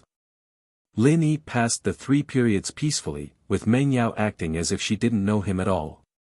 She didn't even look at him once, and Yushu, on the other hand, kept sneaking sneaky glances at him. Lin Yi, naturally, didn't think that Yushu had fallen for him. The girl probably wanted to see him fight with Pinliang. The 3rd period was the daily exercise break, and Lin Yi was about to go to the field with his classmates when he saw Pinliang, Naipeo, and Xiaofu walking towards him. He was in the last row, and there was no way he'd pass by here when he left the classroom. Without a doubt, these 3 were here for him. Lin Yi also knew that it was only a matter of time before they came looking for him. Yeah. Yao Yao, look. That idiot Pinliang's going to look for Shield Bro. Yushu had been paying attention to Pinliang and Lin Yi's movements for the past few periods. Seeing that Pinliang was finally going to look for trouble with Lin Yi, she got excited. She'd wanted to see Pinliang make a fool out of himself for a long time, but hadn't done anything because of the elders. Now that someone had done it for her, naturally, she was excited. Oh. Pinliang's going to teach that bastard a lesson then. Meng Yao was still pissed off. No way, Yao Yao, why are you siding with Pinliang? Yushu blinked. Don't tell me you actually like him. Who the hell likes him? But I hate Lin Yi even more. Meng Yao humphed. Let's go, ignore him. Don't, I want to see who's going to win. Yushu pulled Meng Yao, not letting her go. Fine, I want to see how that bastard is going to get beaten up. It'll help me vent my anger. Meng Yao said, but she didn't know why, but she didn't want Lin Yi to lose. In comparison, she still hated Pinliang more. Lin Yi was despicable, but he wasn't that despicable. So, the 2 curious babies held hands and hid at the door of the classroom, observing the movements inside the classroom. Kid, do you know why we're looking for you? Pinliang stood in front of Lin Yi, looking cocky as he pointed at Lin Yi. I know, because I kicked your ass yesterday, and you fell flat on your face. Lin Yi said calmly, as if it wasn't a big deal. Fuck. Why are you so cocky if you know? You're so cocky. Naipeo glared as he reached for Lin Yi's collar. Your foot doesn't hurt anymore, does it? Lin Yi easily pushed Naipeo's hand to the side, mocking him. Naipeo's face reddened. This was a humiliation he'd never felt before. So Lin Yi did it on purpose.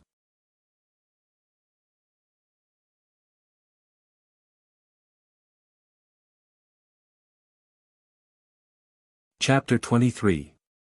Toilet rain, sure, I need to go to the washroom anyway. Pinliang's words were exactly what Lin Yi was thinking. He'd caught the dean's weakness this morning, but Lin Yi wasn't sure if the dean would be able to help him if anything went wrong. Finding a place with no one around would be ideal. Pinliang didn't know what to do now that Lin Yi agreed so readily. He looked at Naipeo and Xiaofu, not knowing what to do. They'd always get scared when they wanted to teach someone a lesson, begging for mercy when they heard that they needed to go to the washroom.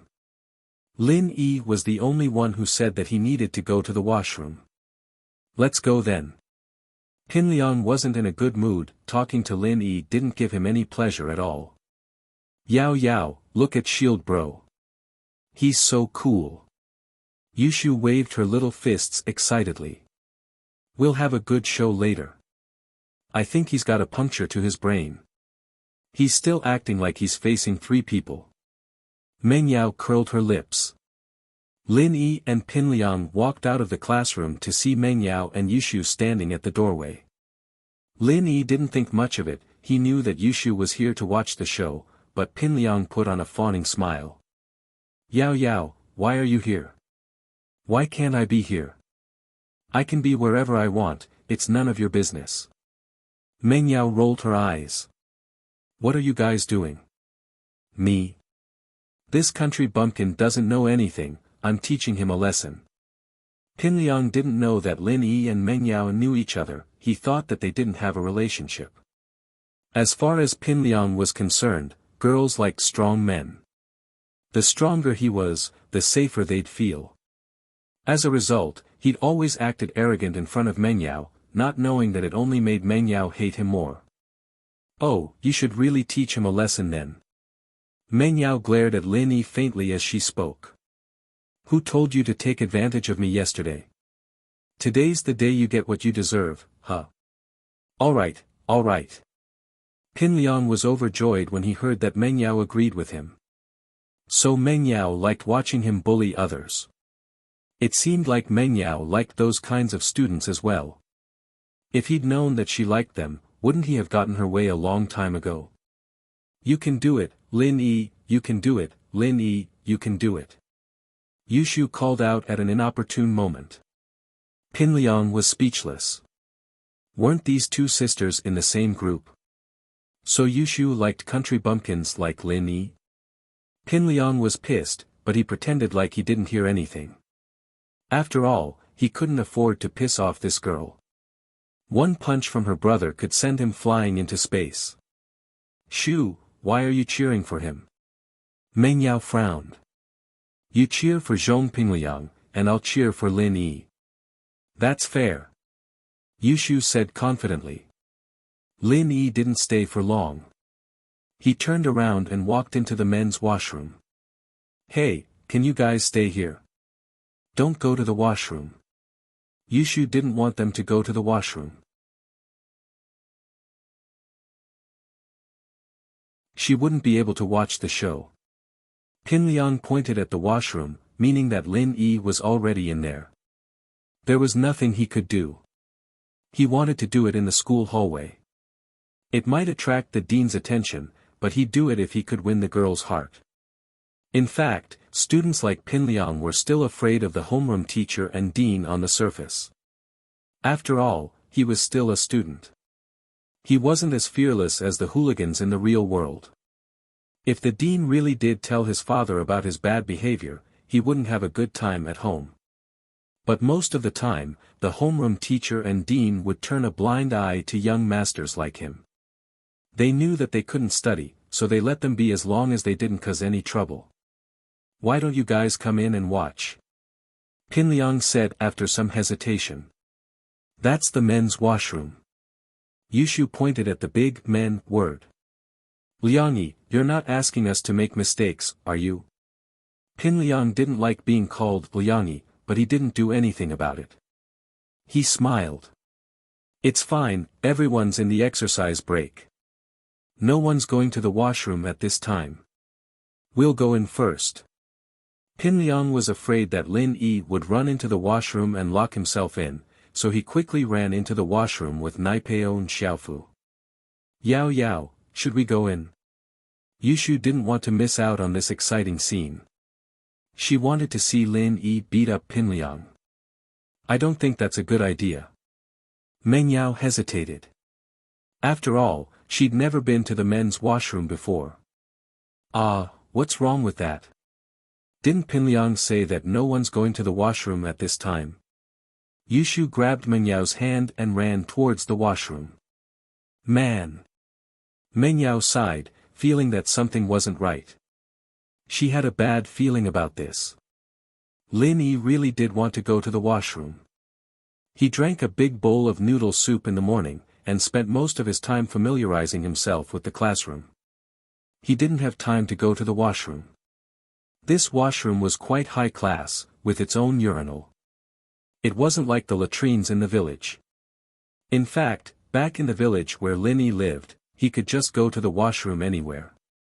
Lin Yi was peeing when he heard footsteps behind him. Lin Yi saw Pin Liang, Naipeo, and Xiaofu's silhouettes through the glass on the side. Fuck, this guy's really peeing here. Xiaofu's eyes were wide open. He couldn't help but sigh at Lin Yi's stupidity. Why did it seem like he wasn't afraid of anything? Leave it to me. Pin Liang cackled as he ran towards Lin Yi. Lin Yi had kicked him in the butt yesterday, and he was going to pay him back today. People who were peeing were most afraid of being disturbed by the outside world. If they were interrupted right now, they'd be scared out of their wits, and in the worst case, they'd get sick. One had to admit that Pin Liang was quite a sinister person. He'd chosen this moment to kick Lin Yi.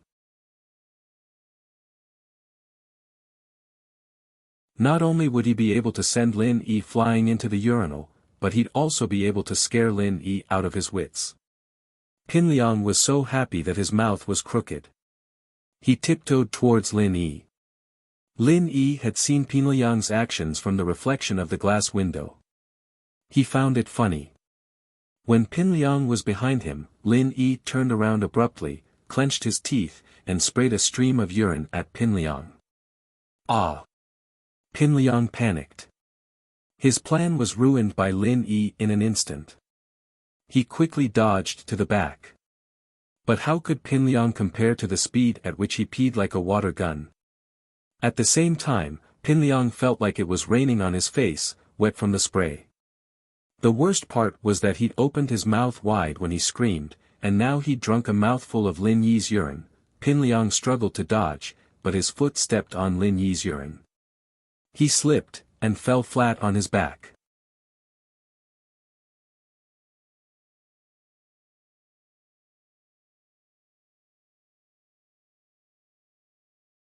Chapter 24. Impure. The two tiptoed their way to the men's washroom, hoping to see the fight between Lin Yi and Pin Liang. They didn't expect to see Lin Yi shooting at Pin Liang with a water gun the moment they peeked their heads out. Meng Yao was going crazy. What the hell was going on? Didn't Pin Liang say that no one was going to the washroom at this hour? What was Lin Yi doing then? Meng Yao covered her eyes with her hands. Pervert. She cursed before running away. Yushu, on the other hand, screamed as well, but didn't cover her eyes. She took a few more glances before running off with Meng Yao, mumbling to herself as she ran. Men are just like what the books say. They can be big or small, but they can also be big or small. They looked so big this morning, but now they're so much smaller. So weird. Shu, what are you talking about? Meng Yao heard Yushu talking to herself and asked, not understanding what she was saying. Nothing. Yushu blushed. She'd be so embarrassed if Meng Yao had heard what she said. I can't take it anymore, I'm going to break down. Meng Yao ran back to the classroom, panting heavily. How could he do that? How could he show such a disgusting thing in front of me? I'm done for, I'm impure now. Yushu curled her lips. Wouldn't she be a slut if she looked at him once? Wouldn't she be considered a slut if she looked at him twice? She wouldn't die if she looked, but Lin Yi was the unlucky one. Yushu tried to calm Meng Yao down. Yao Yao, that's the men's washroom, alright? We were the ones who peeked. Ah. Meng Yao thought about it. She was right, peeing in the men's washroom wasn't a problem. But it wasn't right for her to peek. Meng Yao frowned as she remembered something. Right, you're the one who dragged me there. I didn't Pin Liang say that no one was going to the washroom at this hour? Yushu, naturally, pushed the blame onto Pin Liang. Geez. Meng Yao sighed. She had no choice but to accept her bad luck. She'd never seen anything like that in her life, but there was nothing she could do about it. She'd drunk the drink Lin Yi had drunk from yesterday, and she couldn't blame anyone else. But no matter what, he was determined to kick Lin Yi out of the door. Her life had been pretty peaceful, but ever since this guy showed up, everything had changed. It had only been 2 days, but she was already no longer pure. Not only had she lost her first kiss, but she had also seen something that shouldn't be seen. If he was allowed to stay at home for 2 months, who knew what would happen? Meng Yao had made up her mind. She'd talked to her father personally when he came back from his business trip. Even if she had to compensate this bastard for the termination fee, she couldn't let him stay by her side. It was too dangerous.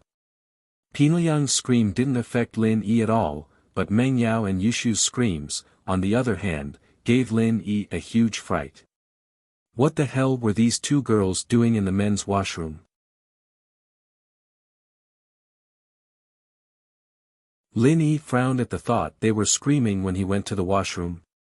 They didn't look like a peeping Tom at all. Peeping was important. If you scared the person you were peeping on, then it wouldn't be called peeping anymore. Lin Yi pulled up his pants and walked to the door. Don't go. Naipeo and Xiaofu blocked Lin Yi's way. Your boss is already like that, I'd advise you guys to get him a change of clothes. He'll lose all his face when the students come back from their exercise break. Lin Yi said with a wry smile as he looked at the moaning Pinliang in the river of urine. Pinliang's butt was already swollen, and now that he'd fallen flat on his back, the force landed on his butt. It was so painful that he couldn't even stand up. Xiaofu was in a difficult position. Lin Yi's words made sense, after all. Reputation was more important than anything else in this school, and if someone were to see Pinliang come out of the toilet covered in piss, he'd become a laughingstock for the rest of his life. Humph, this isn't over yet. Naipeo thought that now wasn't the time to mess with Lin Yi. He'd have plenty of chances to deal with him in the future. Just you wait. Whatever. Lin Yi shrugged nonchalantly as he walked out of the washroom. What the hell are you 2 doing? Hurry up and help me up. Pinliang didn't think much of it at first, but Lin Yi's words scared him. He couldn't afford to lose face like this. Liang bro, you're... Naipeo looked at the wet Pinliang, feeling disgusted. It wasn't water, it was urine. Asking him to help Pinliang up was the same as getting a handful of urine. Xiaofu had the same thought as well, he reached out his hand a few times, only to stop there. What, you think it's dirty? Pinliang frowned as he reached out his hand, a little pissed off. He grabbed both Naipeo and Xiaofu, and the 2 of them were covered in urine. They had no choice but to help Pinliang up with a bitter smile on their faces. But going back to class wasn't an option now, so they'd have to find a place to take a shower and get a change of clothes. The 3 of them left the school through the back door. Pinliang was pissed off at the feeling of going for wool and coming home shorn. He swore to himself that he'd teach this country bumpkin a lesson he'd never forget. Not for anything else, but for exposing his dick in front of Meng Yao. That was something he couldn't allow. It was like his woman being humiliated by another man. Meng Yao wasn't his woman yet, but Pinliang believed that day wouldn't be too far away. With his family background and his strength, Meng Yao would definitely fall for him. Pinliang felt a little better at the thought. The exercise break wasn't over yet when Lin Yi returned to class. Back in the mountains, Lin Yi heard of the term exercise break for the first time. His first reaction was that it couldn't be, right? As expected of a big city. Did all the students in the school do that kind of thing in between classes? Moreover, the school had also set up exercise break time justifiably. But Lin Yi realized later that he'd misunderstood. The so-called exercise break was just gymnastics in the field between classes. It was obvious that Lin Yi didn't have the simplicity of the people from the mountains. Instead, he was more erotic.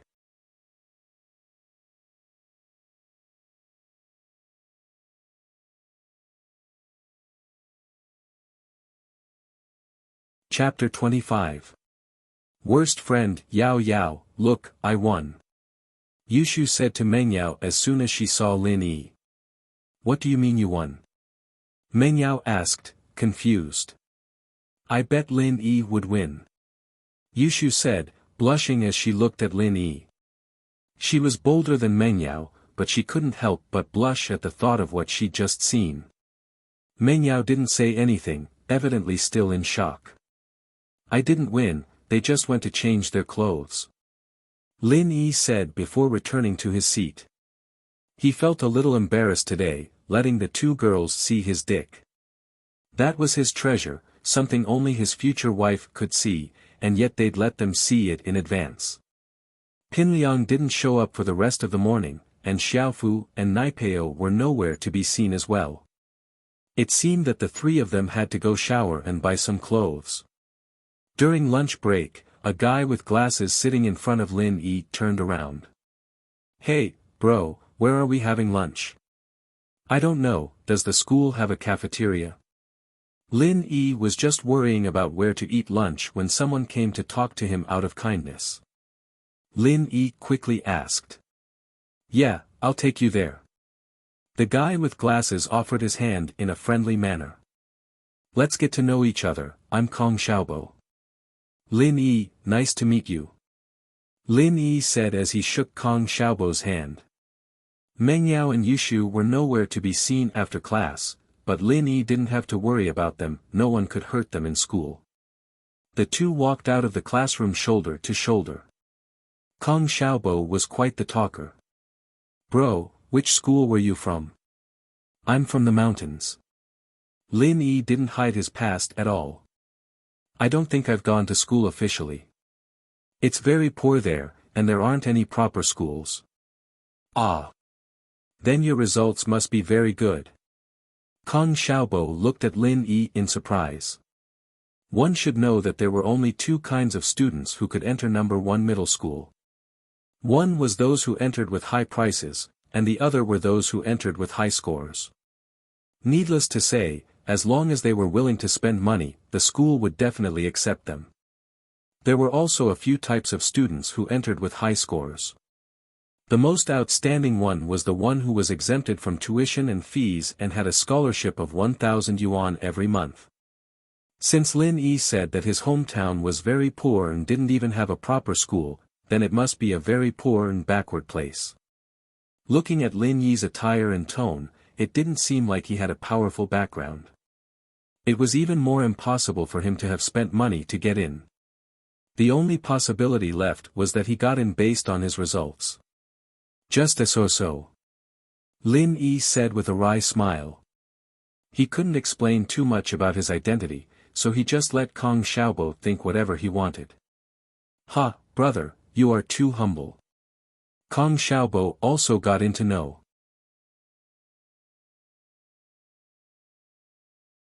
One middle school, and in his heart, he looked down on students like Pinliang who spent money to pass time. Seeing that Lin Yi also got in based on his results, he had a good impression of him. The two walked to the cafeteria together. Along the way, there were young and beautiful girls everywhere, dazzling Lin Yi's eyes. Brother, I didn't know you like this. Kong Xiaobo saw Lin Yi's gaze sweeping around, and he smiled slyly. He whispered, but let me tell you, there are only a few girls in our school that can be considered top quality. What top quality? Lin Yi asked, stunned. Although he glanced at the girls in the school, he was mostly looking at the school's facilities and environment. Hey, brother, don't pretend to be pure. Kong Xiaobo patted Lin Yi's shoulder and said, at our age, it's normal to have thoughts about pretty girls. But, you can look and fantasize about them, but if you really go after them, I'm afraid you will only get rejected. Lin Yi heard Kong Xiaobo's words and smiled bitterly. So this guy was a wolf. He looked gentle and wore glasses, but it turned out that he was a man who was cold on the outside. Seeing that Lin Yi didn't say anything, Kong Xiaobo thought that Lin Yi wasn't convinced, so he continued, I say, brother, don't be upset. Actually, good grades aren't everything these days. Of course, this is also one of the reasons. Girls like handsome men, and the most important thing is that they have money in their pockets. Us, don't even think about it. Huh, this theory of yours is quite interesting. Lin Yi laughed, but in his heart, he didn't think much of it. For girls like Meng Yao and Yushu, money didn't mean anything to them. Otherwise, with Pinliang's family background, how could he not be able to get them? Of course, but just having a theory is useless. The top quality girls in our school have high standards. Kong Xiaobo shook his head. What top quality? Who are they? Lin Yi started to gossip after listening. He had nothing to do anyway, and since this Kong Xiaobo wanted to get close to him, it wouldn't be bad to have another friend in school. Ha, I say, brother, are you serious? Didn't you see? In our class, there are 2 of them. Kong Xiaobo said proudly. Although the beauties had nothing to do with him, they were still in the same class. It was enough to make people jealous. Not for anything else, just for the eye candy. You're not talking about Meng Yao and Yushu, are you? Lin Yi only knew the names of these 2 girls. He'd seen Meng Yao's profile back then, and knew that she was the school beauty. Her best friend Yushu, on the other hand, was 1 in a million. Fuck, no way, bro, you've only been here for 1 morning, and you already know their names. Kong Xiaobo's mouth formed an O shape, and a shocked expression appeared on his face. Looking at Kong Xiaobo's expression, Lin Yi knew that he must have misunderstood, but Lin Yi couldn't explain his relationship with Meng Yao.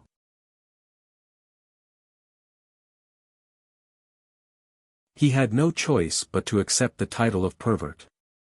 You don't have to look like that.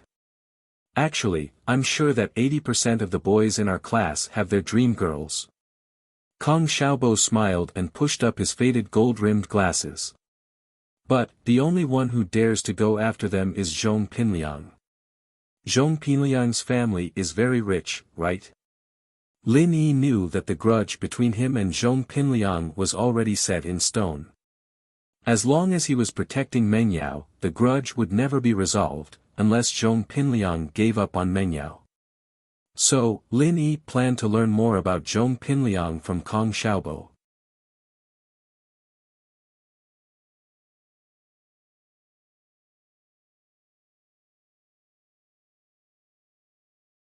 Chapter 26. Chapter 26, Commoner Lin Yi nodded. So he was an entertainment tycoon, someone who relied on nightclubs and karaoke to make a name for himself. He couldn't say all of them, but a lot of them had a shady background. But that was understandable. After all, there were all sorts of people who came looking for trouble. It was impossible to run a business without a strong background. Looks like his family's pretty big in the city. Lin Yi wasn't afraid of Pinliang at all. As far as he was concerned, mafia bosses and corporate CEOs weren't as scary as his old man. Old Lin would beat him to death if he pissed him off, and he wouldn't be able to defend himself at all. His family's nothing. Kong Xiaobo curled his lips in disdain. It was obvious that he didn't like Pinliang at all. If we're talking about money, Meng Yao's family's the real deal. Pinliang's family only has a couple of entertainment businesses in the city, but House Chu's is the real deal. They have a lot of branches in the country. Lin Yi had a rough understanding of Pengzhan's power. If Pengzhan Industries was an aircraft carrier, then House Zhong's businesses were small boats. It was only natural that Meng Yao didn't care about a nouveau riche like Pinliang. Looks like you know a lot. Lin Yi smiled. Kong Xiaobo's face reddened as he said awkwardly. How many boys in our school don't know about Meng Yao's background? Yushu, on the other hand, is a little more mysterious. How so? Lin Yi was curious. Lin Yi had never met Yushu's family before, but he could tell that Yushu was picked up by Meng Yao's family car every day, and even ate at Mengyao's house after school. It made Lin Yi feel like Yushu was borrowing Mengyao's fame, but Kong Xiaobo's words made it seem like that wasn't the case. I heard that Yushu's grandfather was an elder during the liberation period, and her brother was a major general in the army. Back in the first year of high school, there was a boy who used his family background to chase after Yushu, so he tried some dirty tricks. Yushu's brother found out about it and beat the boy up, sending him to the hospital for half a year. The boy's family didn't even dare say a word, and even went to the Chen house to apologize. Kong Xiaobo said mysteriously, "From this, you can see how powerful Yushu's background is." Yushu, on the other hand, doesn't take the initiative to cause trouble. There are a lot of people who like her, but they don't dare confess. Lin Yi thought to himself, this is called not causing trouble. She doesn't cause trouble, but she always provokes me. Not only did she have a handle on him, but she even saw that part of him. What the hell was going on? Just thinking about it gave him a headache. Lin Yi wasn't afraid that Yushu's brother would cause trouble for him. He knew Yushu's personality well, and the girl seemed to be a lot more open-minded than Mengyao.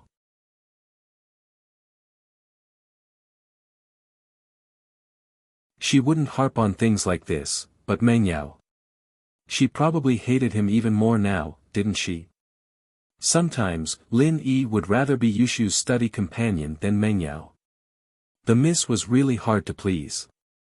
Lin Yi, you're not falling for them, are you?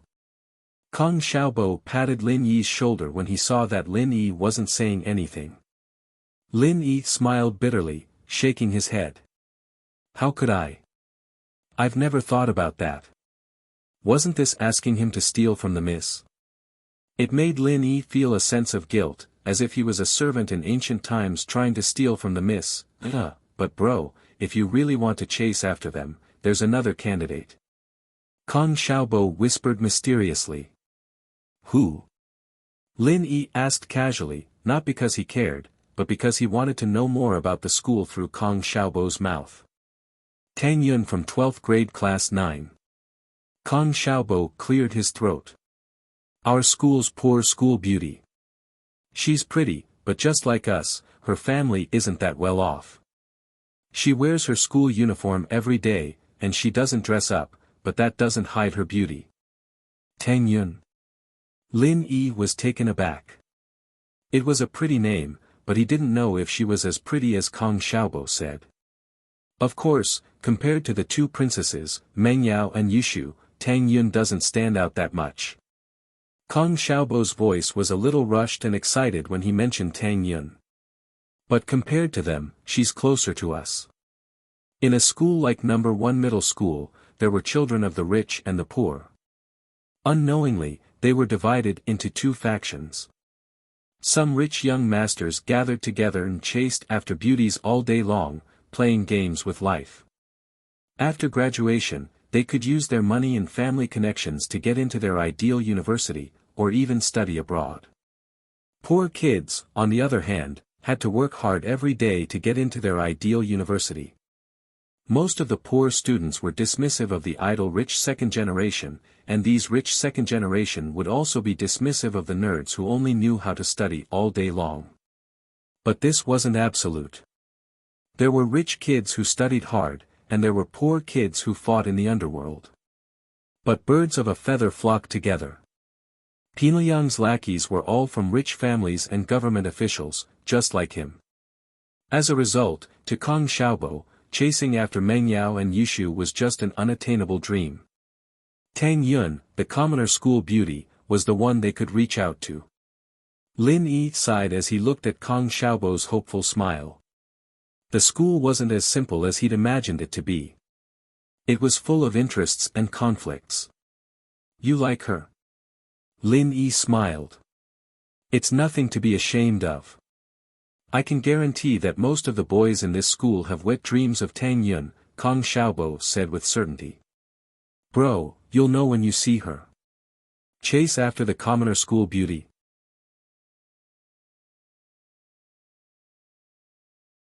It was a tempting suggestion, but Lin Yi shook his head in the end. He was a study boy now. How could he leave the miss behind to find a boyfriend?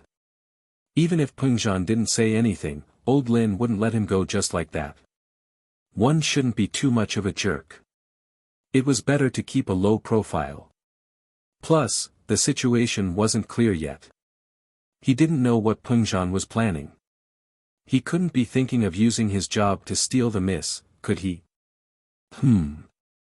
Now that he thought about it, it was quite possible. He wasn't related to the miss at all, so this was the only way he could give her love. What if he went after some commoner school beauty and Pengzhan found out? What if he was fired?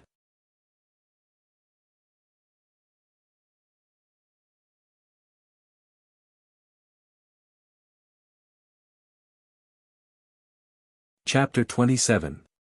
Third year afternoon. The school cafeteria was huge, with 3 floors. The first floor was the general cafeteria, the kind that looked like a fast food restaurant. There were stalls selling all sorts of dishes around the cafeteria, and in the middle were rows of tables and chairs. The second floor, on the other hand, was a private room, suitable for rich students. Students who didn't come from rich families would come here for birthday parties as well. The food on the second floor was on a completely different level compared to the first floor, after all. The third floor was the staff cafeteria. The food was similar to the students' cafeteria on the first floor, but with a more elegant ambience. Naturally, students weren't allowed to eat there. Lin Yi followed Kong Xiaobo into the cafeteria, and Kong Xiaobo pointed to an office on the right. Get a meal card there. Oh, I'll get one right away. Lin Yi nodded. Pengzhan and Faubert hadn't given him a meal card or library card back then, but it was obvious that he could get one at any time in school as long as he showed his student ID. What? Are you looking down on me? Kong Xiaobo wasn't pleased that Lin Yi was going to get a card. Today's the first day we've met, and it's my turf. Of course it's my treat. Lin Yi gave up on the idea of getting a card right away after hearing Kong Xiaobo's words. Alright, we'll get one after we eat. Alright, I'll go with you after we eat. Kong Xiaobo said happily as he led Lin Yi through the small windows of the cafeteria. There were quite a lot of dishes on display, including vegetables and meat, as well as a few staples. There were also buns, dumplings, pies, and the like. Lin Yi ordered some tomatoes and rice, while Kong Xiaobo ordered a plate of shredded pork and steamed buns, spending a total of 11 kuai. It wasn't much, and it wasn't much at all. It was considered average spending. Lin Yi and Kong Xiaobo found a place to sit down and put the 2 dishes together so that they could take turns to eat. After sitting down, Lin Yi scanned the entire cafeteria. Yushu and Mengyao weren't here, evidently having gone to the second floor. What are you looking at? Are you looking at pretty girls? Kong Xiaobo smiled. Yushu and Mengyao are upstairs, they won't be eating with us, but if we're lucky, we might be able to meet Tang Yun. Really? Lin Yi only cared about Mengyao's whereabouts, he didn't care whether Tang Yun would appear here or not. But Tang Yun's family doesn't seem to be doing well. Most of the time, they only bring food. Kong Xiaobo sighed. Actually, with Tang Yun's status, just a word from her and there would be countless boys fighting to treat her to a meal. It's not impossible for her to eat in the second floor every day. Ha, ambitious girls won't care about these things, Lin Yi said faintly. You're right, Tang Yun has never cared about these things.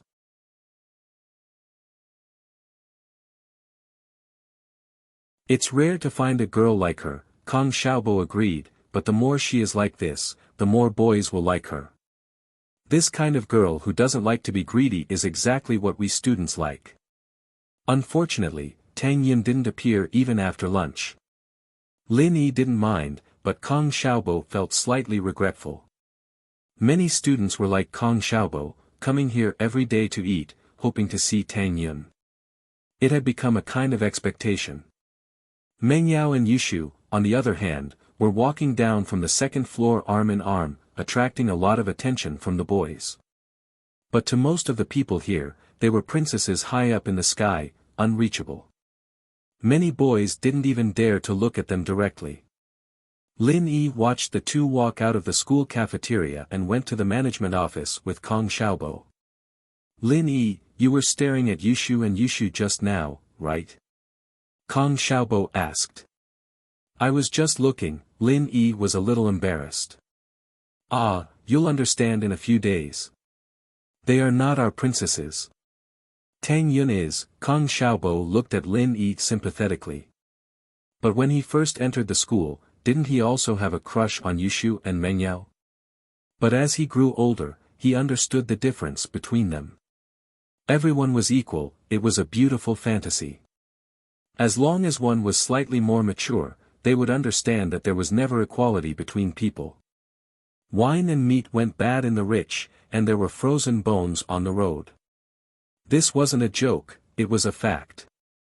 Mengyao and Yushu, on the other hand, had a beautiful life. Their princess-like life wasn't something a normal boy like him could enter. So, although many people in the class knew that Mengyao didn't like Zhong Pingliang, they also knew that Zhong Pingliang was the only one in the class who had the right to pursue Mengyao. The card application process was quite smooth. After all, it was to give money to the school. Although the cafeteria manager said that it wasn't making money, no one would believe that. Lin Yi showed his student ID and deposited 200 kuai into the cafeteria, getting his food card with ease. On the way out, Kong Xiaobo complained, Bro, why did you save so much money? I'm eating, what's wrong? Lin Yi didn't understand. When he was saving money, Kong Xiaobo kept giving him looks. He didn't know what the kid was trying to do. The cafeteria. When you give him money, he'll greet you with a smile. When you stop eating and want your money back, just you wait. We're all 12th graders, who knows how long we can eat here. You saved so much money at once, and when you graduate, you'll be asking for your money back every day. You don't have the time. Kong Xiaobo said, blaming Lin Yi. Huh, I see. It's fine, it's only 200 kuai. Look at us, we only spend 10 kuai a day. That 200 kuai will be gone in a month or so. Lin Yi smiled carelessly, if you don't want your money back, then don't.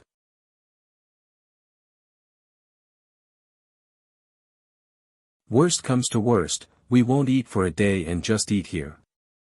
You're quite open-minded. Kong Xiaobo praised, if it weren't for the fact that the restaurants outside the school are more expensive, I wouldn't eat in this cafeteria. It's good enough that there's food. Lin Yi wasn't picky. Although the food in this cafeteria wasn't as good as the chef Faubert sent yesterday, it was much better than Widow Wang's snack shop at the entrance of the village. When he returned to the classroom, he realized that most of the students didn't go out to play. The 12th grade was precious and tense. This was a watershed in life. If you worked hard, you might get into a top university in the future. If you were careless, you might fail. You're tuning into the Han Li's Wuxia Chronicles YouTube channel. We're so grateful for your support, and don't forget to subscribe to join us on this incredible journey through captivating stories. Your generosity through donations truly makes a world of difference, as it's the primary source of revenue that allows me to expand and enhance this channel for you. Thank you from the bottom of my heart for being a part of this adventure.